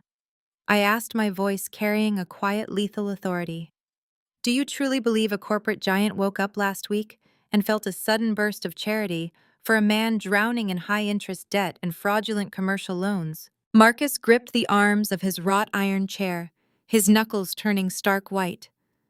They sent a formal letter of intent, he repeated, his voice barely a hoarse whisper. It was on official letterhead. They offered a full buyout. They are going to clear my ledgers. They sent a letter of intent to broker a hostile takeover on behalf of a private client. I corrected him, taking another slow, deliberate step toward the mahogany table. Vanguard does not buy toxic debt for their own portfolio, Dad. They act as an intermediary. They execute aggressive acquisitions for anonymous private equity funds who specialize in distressed assets. They find bloated, failing companies run by arrogant men who are desperate for a lifeline, and they facilitate the execution. I turned my head slightly, not breaking eye contact with my father, and gave Mr. Sterling a subtle fractional nod. The attorney did not say a single word. He reached into his thick leather briefcase for the third and final time. He pulled out a heavy black leather folio, the kind reserved for final binding corporate acquisitions. He stepped forward and dropped it onto the exact center of the table. The heavy thud of the folio hitting the wood sounded like a judge's gavel coming down to deliver a final, inescapable sentence. These are the finalized Vanguard acquisition documents, Mr. Sterling stated, his voice a perfect emotionless baritone. The transfer of all commercial debt, intellectual property, and physical assets belonging to Washington Manufacturing, as well as the majority debt holding of Sterling Blackwood Private Equity. Everything is bound notarized and legally executed as of 4 o'clock this afternoon. For a fraction of a second, nobody moved. The humid air felt practically electrified. Then the sheer primal instinct of survival kicked in. Marcus and Spencer, the two men who had spent the last hour posturing as untouchable titans of industry, lunged for the black folio at the exact same time. It was a pathetic, disgusting display. They bumped shoulders, their hands grappling and slipping over the leather cover, pulling the heavy document back and forth like starving dogs fighting over a scrap of meat. Spencer managed to pry the cover open first, his pale, manicured fingers trembling violently as he flipped through the thick stack of legal parchment. Marcus leaned over him, his heavy chest heaving, his eyes frantically scanning the dense paragraphs of corporate jargon. They were searching for salvation. They were looking for the loopholes, the buyout clauses, the golden parachutes that would allow them to walk away from the wreckage of their fraudulent empires with their pockets full and their reputations intact. But there were no golden parachutes. The terms of the acquisition were brutal, surgical, and absolute. The anonymous distressed debt fund had not just purchased their debts, it had weaponized them. The fund now held total controlling interest over Washington Manufacturing and complete leverage over Sterling Blackwood Private Equity.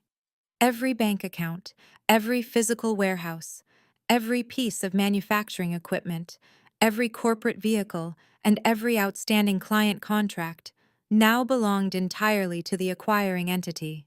Valerie slowly stood up from the concrete, her hands trembling as she wiped the ruined mascara from her cheeks. "Marcus?" she whispered, her voice fragile and laced with a terrifying realization. "Marcus, what does it say? Tell me we are not losing the house." Marcus did not answer her. I watched his eyes dart across the pages. I watched the sweat bead on his forehead and trace a slow, agonizing path down his cheek.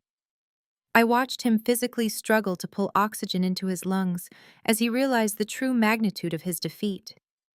He was no longer the CEO of his own company. He was not even an employee. He was a tenant in a burning building, and the new landlord had just permanently locked all the exits. "Who is it?" Marcus gasped, his voice cracking into a high, panicked wheeze. He shoved Spencer aside, grabbing the final page of the contract with both hands. "Who is the private client? Who bought the debt?" His bloodshot eyes darted to the bottom of the page, searching for the signature of the principal investor, the faceless corporate titan who had just orchestrated the total annihilation of his life's work. He found the signature line. He stared at the blue ink resting boldly against the crisp white paper. He stared at it for so long I thought his brain had simply stopped functioning. The silence stretched out thick and suffocating. Marcus's hands began to shake with a violent, uncontrollable tremor. The heavy legal document slipped from his grasp, fluttering down to the patio table to rest beside the spilled red wine and the shredded quitclaim deed. Marcus slowly lifted his head. He looked at me, his eyes completely hollowed out, stripped of every ounce of pride, arrogance, and authority he had ever possessed. His mouth opened, but he could not force the syllables past his lips. Spencer snatched the paper off the table, his eyes darting to the bottom of the page. He read the signature. He dropped the paper as if it had suddenly caught fire, taking 3 rapid, stumbling steps backward until his back hit the brick wall of the house. "No," Spencer whispered, his voice trembling with sheer unadulterated terror. "No, that is completely impossible. It cannot be you." Imani scrambled up from the grass, her graduation dress stained with dirt and grass. She ran to the table, her hands shaking as she picked up the document her fiancé had just dropped. She read the bold, looping ink at the bottom of the page. "Nia Washington, founder and Chief Executive Officer, Apex Financial Analytics." Imani let out a sound that was half gasp, half sob. She dropped the paper and backed away from the table, staring at me as if she were looking at a ghost. I reached down and calmly picked up the final page of the Vanguard acquisition contract. I held it up, letting the harsh security lights illuminate my signature for everyone to see. "Surprised, Dad?" I asked, my voice ringing with a cold, absolute finality that echoed across the silent yard. I took one final step forward, standing directly over him, casting a long, dark shadow that completely enveloped his trembling frame. "Your stupid, worthless college dropout daughter has been secretly running a highly aggressive distressed debt fund for the last 5 years." I stated, my words striking him like physical blows. "While you were maxing out predatory credit lines to buy designer suits and fund country club memberships, I was building an algorithmic empire in the shadows. While you were parading around the megachurch demanding respect you did not earn, I was quietly purchasing the toxic liabilities of failing, arrogant men. I used the pain, the humiliation, and the absolute desperation you inflicted on me to build a financial guillotine. And today I finally dropped the blade." Marcus let out a ragged, choking sob, finally realizing the inescapable reality of his situation. He had nothing: no company, no leverage, no wealth, and absolutely no power. He was completely at my mercy. I tossed the signed contract back onto the table, right over the dark red wine stain. "I did not just buy your debt, Dad," I said, looking down at the broken man who had once been my father. "I just bought your entire lives." The air in the room didn't just grow thin, it turned into a vacuum. Marcus's face, which had been a map of arrogant denial only seconds ago, now looked like gray parchment. He was physically shaking, his gaze darting between me and the black leather folio as if it were a bomb ready to detonate. I didn't give him time to recover. I stepped closer, my voice dropping to a calm, clinical register. "You still don't get it, do you, Dad? You and Spencer spent years playing a game of chicken with high-interest debt, assuming you could just leverage your reputation to refinance your way out of every disaster. You treated the economy like a casino, where the house always let you win because you were who you were. But the house changed, and you didn't notice. When you dumped your toxic commercial loans onto the secondary market 3 years ago, you didn't look at who was on the other side of that ledger." I gestured toward Mr. Sterling, who had retrieved a slim, digitized tablet from his briefcase. "Apex Financial didn't just stumble upon your debt, Marcus. We tracked it. We waited for the exact moment the market shifted and your credit ratings began to collapse. While you were planning this fake high society wedding to merge your bankrupt houses, my firm was systematically buying up every single note you signed. The bank didn't call you to warn you about the liquidity crisis because they didn't own your debt anymore. I did." Spencer let out a strangled hacking sound, his knees finally buckling as he collapsed into the chair Imani had vacated. His hands went to his head, pulling at his perfectly styled hair. He wasn't looking at me anymore. He was staring at the floor, seeing the prison bars that were already closing in on his future. "And the Aspen estate," I continued, my voice cold as ice, "that wasn't a bank foreclosure. That was me. I bought the lien on that property 6 months ago, the moment it hit the distressed registry. You weren't holding that property in a family trust. You were holding it on a wing and a prayer, and I cut the tether." I turned my focus back to Marcus, who looked as though he had aged 20 years in the span of a single conversation. He tried to stand to summon that old booming authority, but his legs failed him. He gripped the back of the iron chair, his knuckles white, his eyes pleading. "Naya, please." He rasped the word, stripping away decades of performance. "Think about the family. Think about your sister. She knew nothing about this." I looked at Imani, who was still huddled on the ground, her face buried in her hands, her world reduced to the shards of a fake dream. Then I looked at Valerie, who had stopped crying and was now staring at me with a look of absolute terrified awe. Imani didn't want a family, Dad. She wanted a lifestyle, and you were more than happy to sell it to her by lying about everything I ever stood for. I walked over to the patio table and picked up the heavy cream-colored envelope that had been sitting there since the start of the evening, the one Imani had brought to show off her seating charts and guest lists. I tore the flap open, not with anger, but with the quiet precision of a surgeon. I pulled out a single embossed invitation and dropped it onto the table in front of Marcus. "You spent 20 years telling me I was the mistake, that I was the one who didn't understand how the real world worked. You spent every holiday dinner making sure I knew exactly where I stood in the hierarchy of your success. Well, here is your reality. I reached into the envelope and pulled out the final document. It wasn't a contract and it wasn't a bank statement. It was a formal notice of default and eviction. You have 72 hours to vacate this property, I said, my voice barely above a whisper, yet it cut through the silence like a blade. Everything you are standing on, the furniture, the art, the very ground this house is built on, belongs to Apex Financial.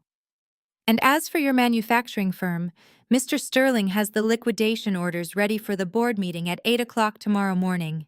You aren't just broke, Marcus, you are finished. Marcus let out a low, guttural moan, his head sinking into his chest.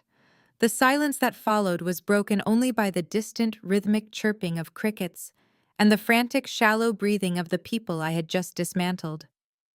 You have to be joking, Spencer managed to wheeze from the chair, his voice a pathetic, high-pitched whine. You can't just evict us. We have connections. We have people. You have a federal investigation, Mr. Sterling stepped in, his voice cutting off Spencer's rambling, and my client has an entire legal department that has been preparing for this specific moment for 5 years. The silence in the room was heavier than the mahogany table itself. Marcus, still clutching the edge of the furniture to keep himself upright, stared at the check. It wasn't just the sheer scale of the number $50 million that paralyzed him. It was the crisp, undeniable legitimacy of the funds. This wasn't drug money or some offshore shell account loophole. This was a structured, verified capital injection from a Tier 1 Wall Street powerhouse, signed over to me with the casual ease of a billionaire paying a lunch bill. The check hit the polished wood with a sharp, definitive slap. Look closely, Dad, I said, my voice cutting through the suffocating tension like a razor. That is the initial tranche from Vanguard's minority stake in Apex Financial. They didn't just want to buy your debt. They wanted to partner with the woman who owned the keys to your entire kingdom. They bought into my vision, not your broken promises. Imani, who had been scrambling to gather the scattered remnants of her dreams, stopped dead. Her eyes drifted from the check to my face. The expensive, meticulously applied makeup on her cheeks was streaked with desperate, confused tears. She had spent her entire adult life curating an image of superiority, of being the chosen one, the one who would inherit the throne of the Washington name. Now, she was staring at the person she had spent years bullying, realizing that I had been playing a game she hadn't even known existed. She let out a choked, ragged sound, her knees finally giving way. The heavy silk of her designer gown bunched around her on the floor, the fabric staining against the dirt of the patio. She looked less like a bride-to-be and more like a discarded doll. 50 million, she whispered, the number sounding foreign on her tongue. You really had it all along. Valerie didn't wait for Imani to finish. She was already in motion, her knees hitting the stone patio with a thud that echoed the sickening finality of the moment. She scrambled toward me, her perfectly manicured hands clawing at the hem of my dress, her expression a terrifying, jagged mask of desperate maternal performance. Nia, my sweet, precious Nia. Valerie sobbed, her voice rising into a shrill, hysterical pitch. Mommy always knew.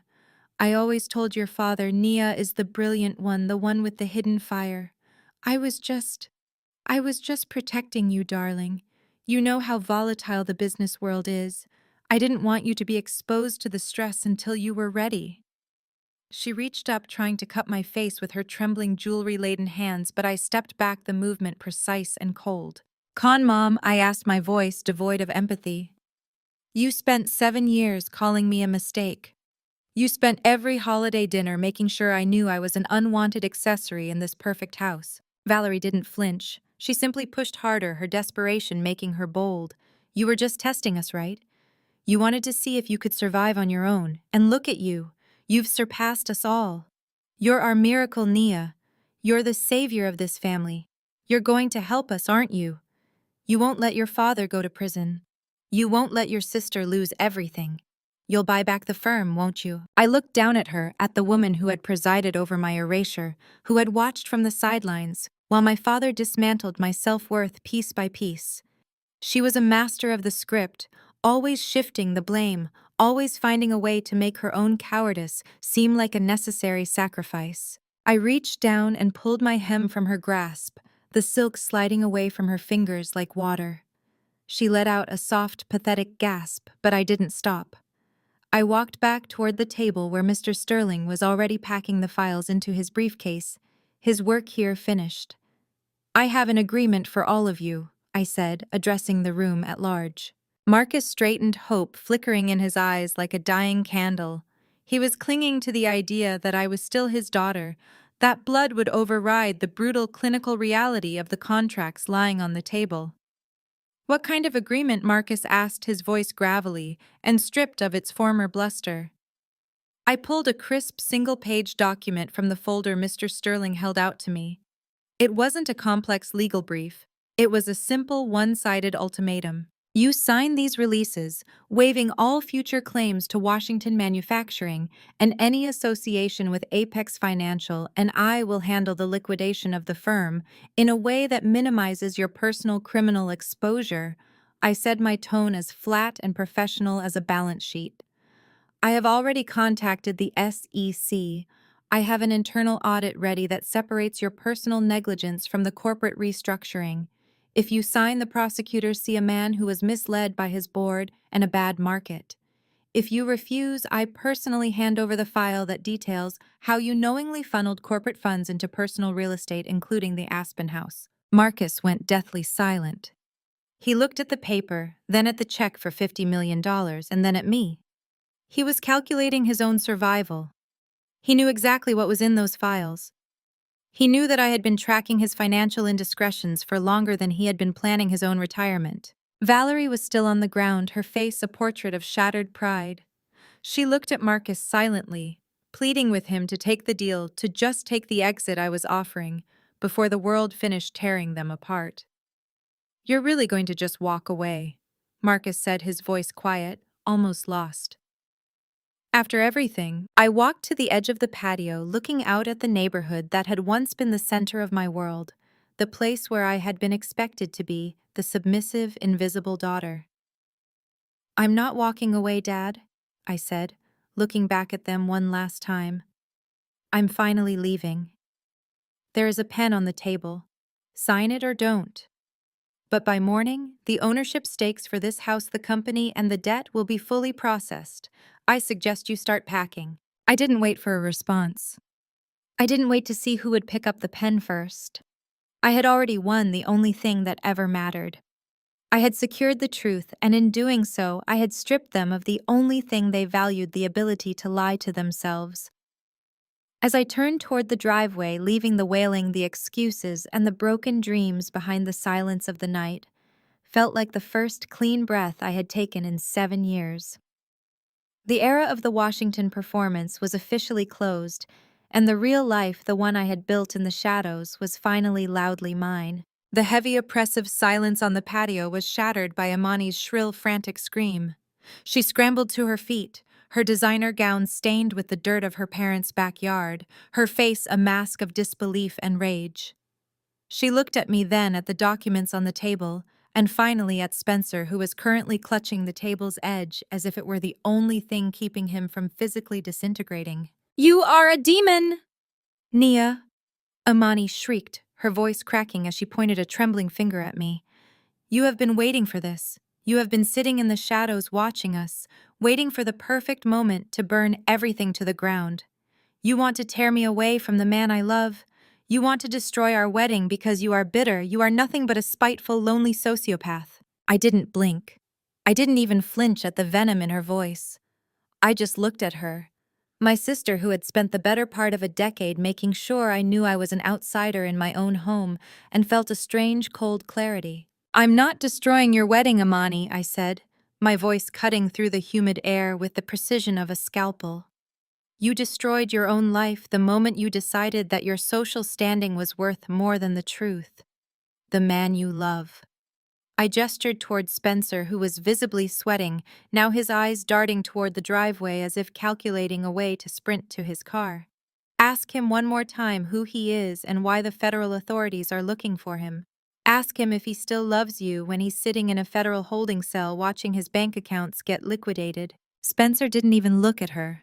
His gaze was fixed on the open folio, his hands twitching at his sides. He was already gone, his mind a million miles away, desperately calculating how to pivot his own survival away from the mess we were currently standing in. "I agree," Spencer blurted out, his voice sharp and jagged. "Imani, we are done. I am done." He looked at me, his eyes wide and pleading, stripped of all arrogance. "I will sign the release. I will walk away today. Just please, Nia, I am begging you, do not notify the SEC. Give me 48 hours to clear my personal offshore accounts. I will give you the equity, the firm, everything. Just keep the federal investigators away from me." Imani looked at him, her entire expression crumbling. The man who had spent months whispering sweet promises of high society life in her ear was now actively bartering her away to save his own skin. "Spencer," she whispered, her voice failing. "You said we were a team. You said we were going to build an empire." "There is no empire," Spencer snapped, his voice harsh and dismissive as he pushed past her, not even bothering to look back. "There is only a sinking ship, and I am not going down with it." I turned my attention to Valerie, who had stopped her frantic crawling. She was staring up at me, her eyes hollow, her mouth hanging slightly open as she realized the sheer weight of the price I was demanding. Standing before the entire congregation on Sunday, Valerie whispered the words sounding like a death sentence. "You want me to stand up in front of the auxiliary board, in front of the pastor, in front of the entire community that has looked up to us for 30 years, and tell them that my husband is a fraud and we are bankrupt?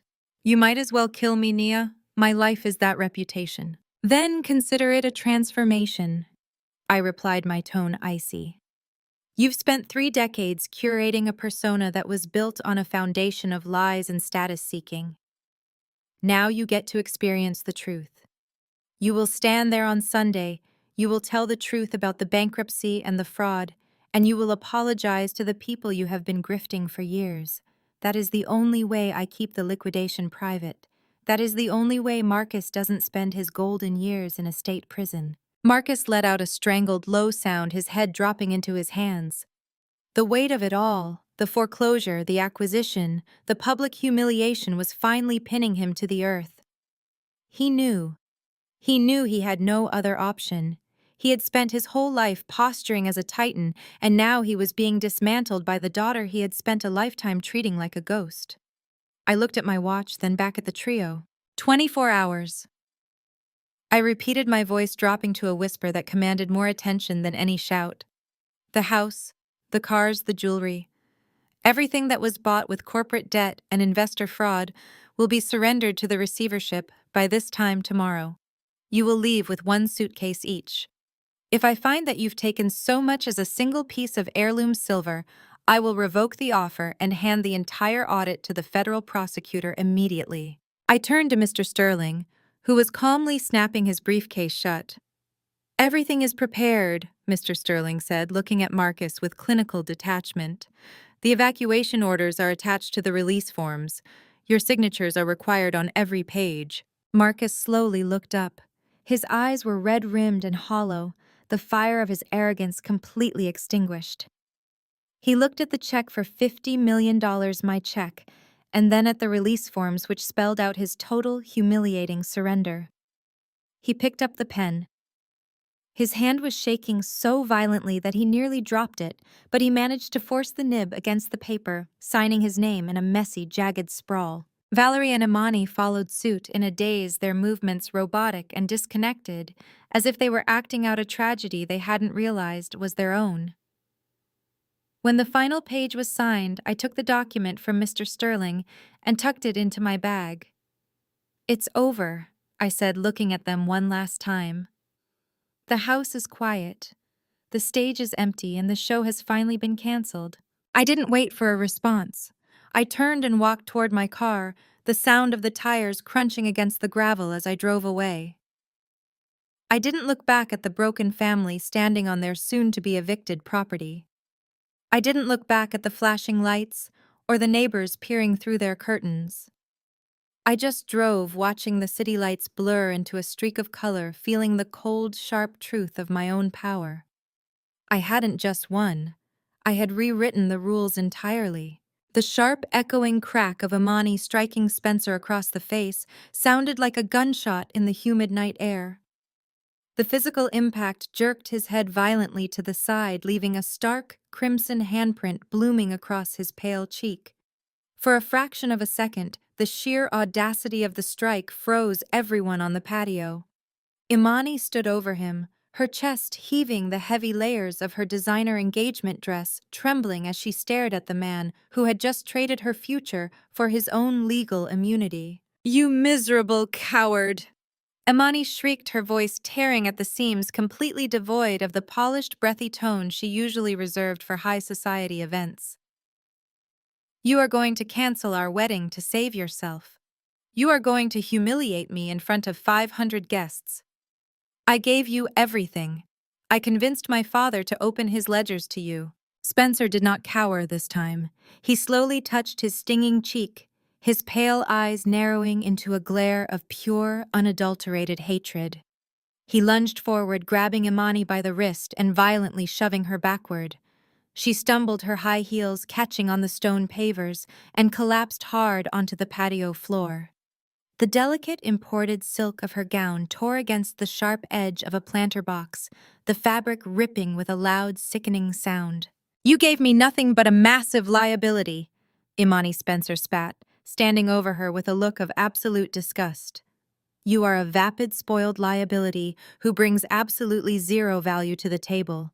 You thought you were marrying up. You thought I was your golden ticket into the elite circles of Atlanta because your father's fake money could never buy you real respect. Well, congratulations.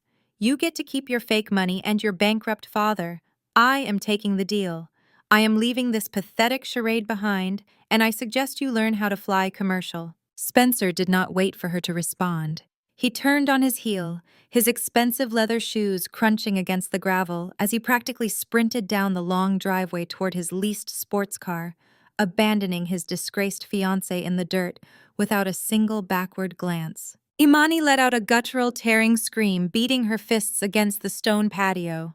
She looked absolutely feral. The pristine golden child completely shattered her perfect illusion of a billionaire romance, reduced to public humiliation.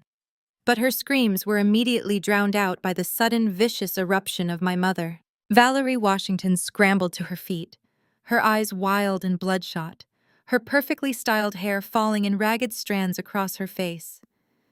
She did not rush to comfort her weeping, discarded favorite daughter on the ground. She bypassed Imani entirely, marching directly toward Marcus. She stopped inches from his face, her chest heaving with a rage so toxic it seemed to poison the very air around her. "You ruined me!" Valerie screamed, her voice vibrating with a hysterical, terrifying pitch. "You promised me an empire, Marcus. You swore to me that the manufacturing firm was expanding. You sat in the front pew of our church, taking the praises of the entire congregation, acting like you were a titan of industry. And you are nothing but a broke, pathetic liar." "Valerie, lower your voice!" Marcus hissed, holding his hands up in a desperate, futile attempt to pacify her. "The neighbors can hear you. The police are still down the street. We can restructure. I can talk to the board." "There is no board left to talk to, you absolute fool!" she shrieked, slapping his hands away with violent force. "Did you not just hear your own daughter? She owns us. She owns the house. She owns your failing company.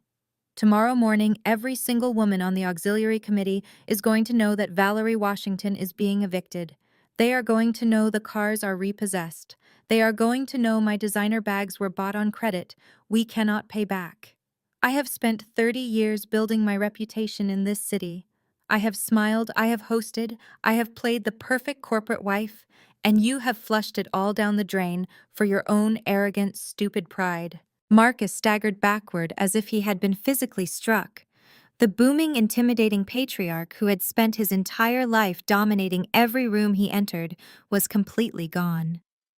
He collapsed heavily into his iron patio chair, wrapping his thick arms around his head, burying his face in his knees. He let out a low, pathetic moan, rocking back and forth as the reality of his total financial and social annihilation finally crushed the breath from his lungs. Valerie was relentless. She stood over him, kicking the leg of his chair, her voice echoing across the manicured lawns of the gated community. "I am not standing in front of that congregation on Sunday and confessing to fraud," Valerie screamed, pointing a trembling finger at the back of his head. "I will not be the sacrificial lamb for your failures. I will not let those women look at me with pity. You fix this, Marcus. You fix this right now, or I swear to God I will leave you with nothing but the clothes on your back." I stood near the edge of the patio, perfectly still, watching the scene unfold before me, like a beautifully directed stage play. I did not need to say another word.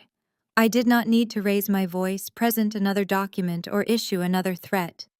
The Washington family was executing my revenge for me. They were tearing each other to pieces, stripping away the thin, expensive veneers of their high society masks to reveal the greedy, hollow, vicious strangers underneath. The father who demanded absolute obedience was cowering in a chair. The mother who valued social status above her own children was screaming like a cornered animal. The golden child sister who believed she was entitled to the world was weeping in a torn dress on the dirty ground abandoned by a man who only wanted her non-existent trust fund. It was the ultimate, undeniable truth. They had never loved each other. They had only loved what the others could provide for their own selfish, manufactured images. And the second the money vanished, the second the illusion was shattered, their familial bonds dissolved into absolute hatred. I felt a profound, overwhelming sense of peace wash over me. The suffocating weight of my childhood, the years of enduring their insults, the countless nights I spent believing I was the flawed broken one in a house of perfect people, it all simply evaporated. I was not the broken one. I was the only one who was real. I adjusted the strap of my leather bag on my shoulder. I turned my back on the chaos, stepping off the patio and walking slowly across the immaculate lawn toward the driveway. The sounds of their fighting faded into background noise, a meaningless, chaotic soundtrack to my final departure. I reached the edge of the driveway, the gravel crunching softly beneath my shoes. The cool night air felt incredibly clean. Nia Valerie screamed, her voice cutting through the night, shrill and dripping with absolute desperate panic. I stopped, but I did not turn around. I simply stood there listening to the frantic, heavy footsteps of my mother running across the grass behind me.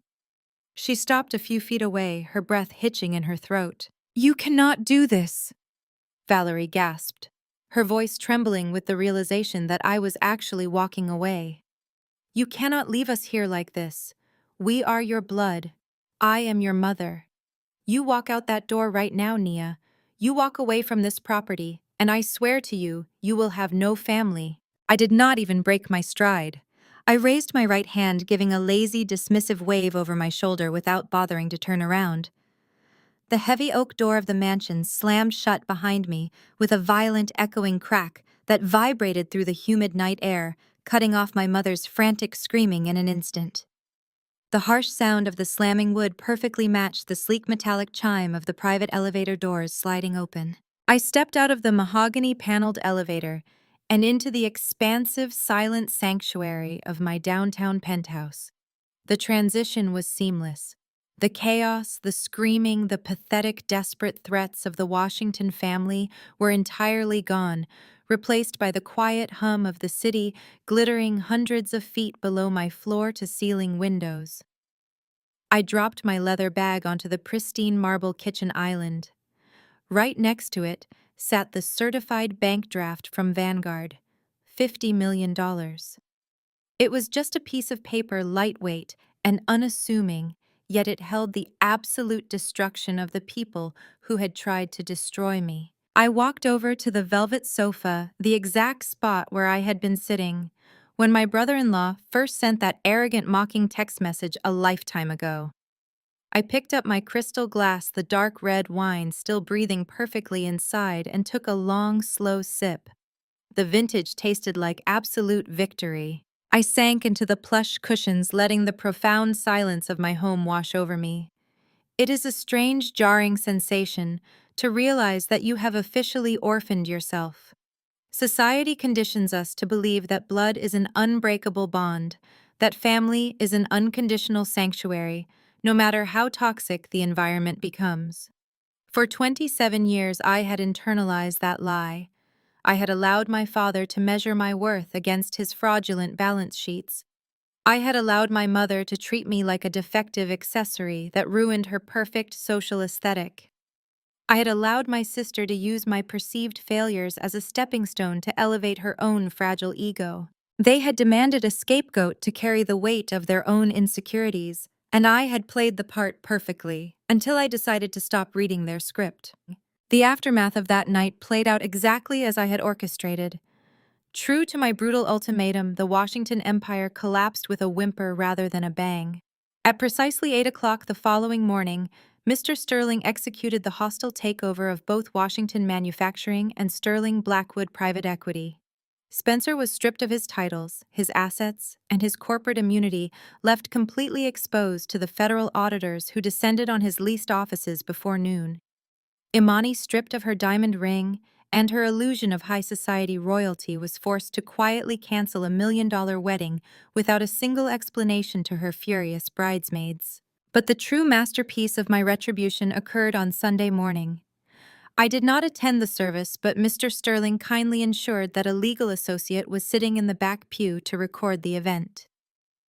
Valerie Washington, a woman who had spent 30 years worshiping at the altar of public perception, walked up to the podium of our megachurch. Her designer clothes were gone, replaced by a plain, unassuming dress. Without the safety net of my father's fake wealth, she stood before the 500 people she had spent her life judging and manipulating. With a trembling voice and a face devoid of makeup, she confessed to the entire congregation that her family was bankrupt, that their lifestyle was a fraud, and that they were vacating their home by nightfall.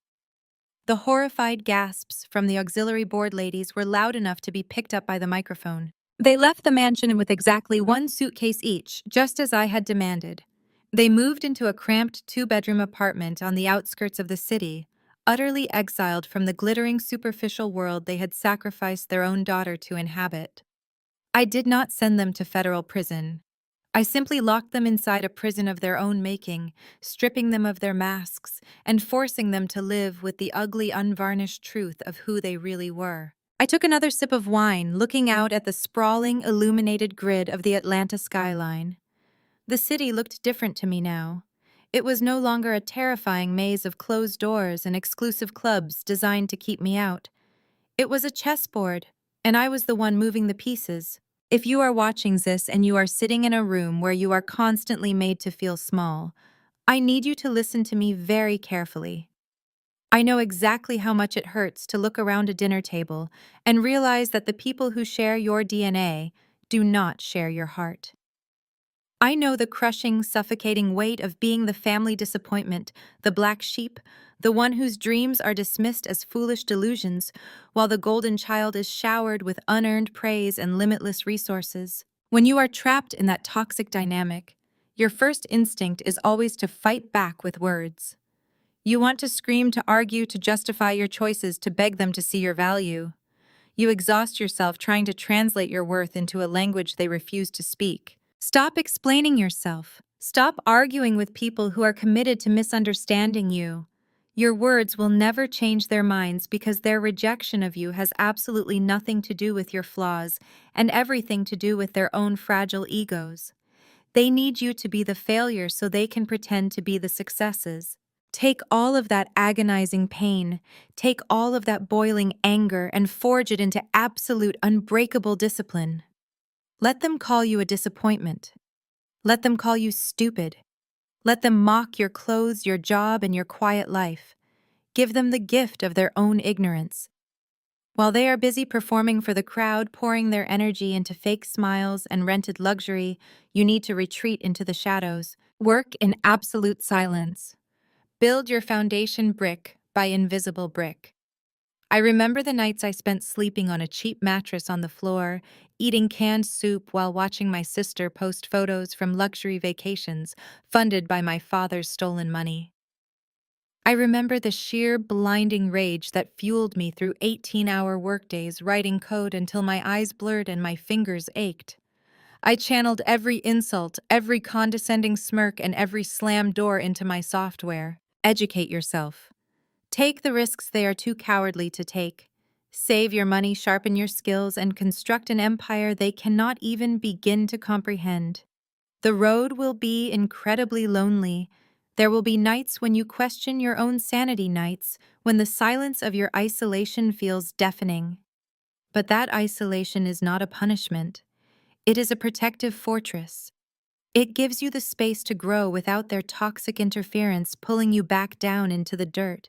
Do not seek revenge by tearing them down with petty arguments. Seek revenge by ascending so high that they look like ants from your balcony. When the time is right, you will not need to raise your voice. You will not need to throw a tantrum or stage a dramatic scene. You will simply place the undeniable crushing weight of your success right in front of them, and you will let the bank draft speak on your behalf. There is a unique, exquisite purity in watching the people who treated you like a peasant suddenly realize you own the entire kingdom. I lost my family that night, but the truth is, they were never really mine to begin with. What I gained was infinitely more valuable. I gained absolute, unshakable sovereignty over my own life. I woke up the next morning knowing that every dollar in my account, every square inch of my penthouse, and every ounce of respect I commanded in the corporate world was earned entirely by my own hands. I owed them nothing. I owed the universe nothing. I only owed myself the promise to never let anyone diminish my light again. They threw me to the wolves and I returned leading the pack. Sometimes losing a toxic family is the only way to truly find yourself. For years, I allowed their insults to dictate my worth, believing I was the disappointment they claimed I was. But the hardest lesson in life is realizing that your value is never determined by those who refuse to see it. Never let anyone convince you that you are foolish or unworthy. Instead of arguing, step back into the shadows, work relentlessly, and build your own empire. When the time comes, let your undeniable success speak for you. If you have ever been underestimated or discarded by your own family, hit the like button, subscribe, and share your story in the comments below, because the absolute sweetest revenge is your massive success.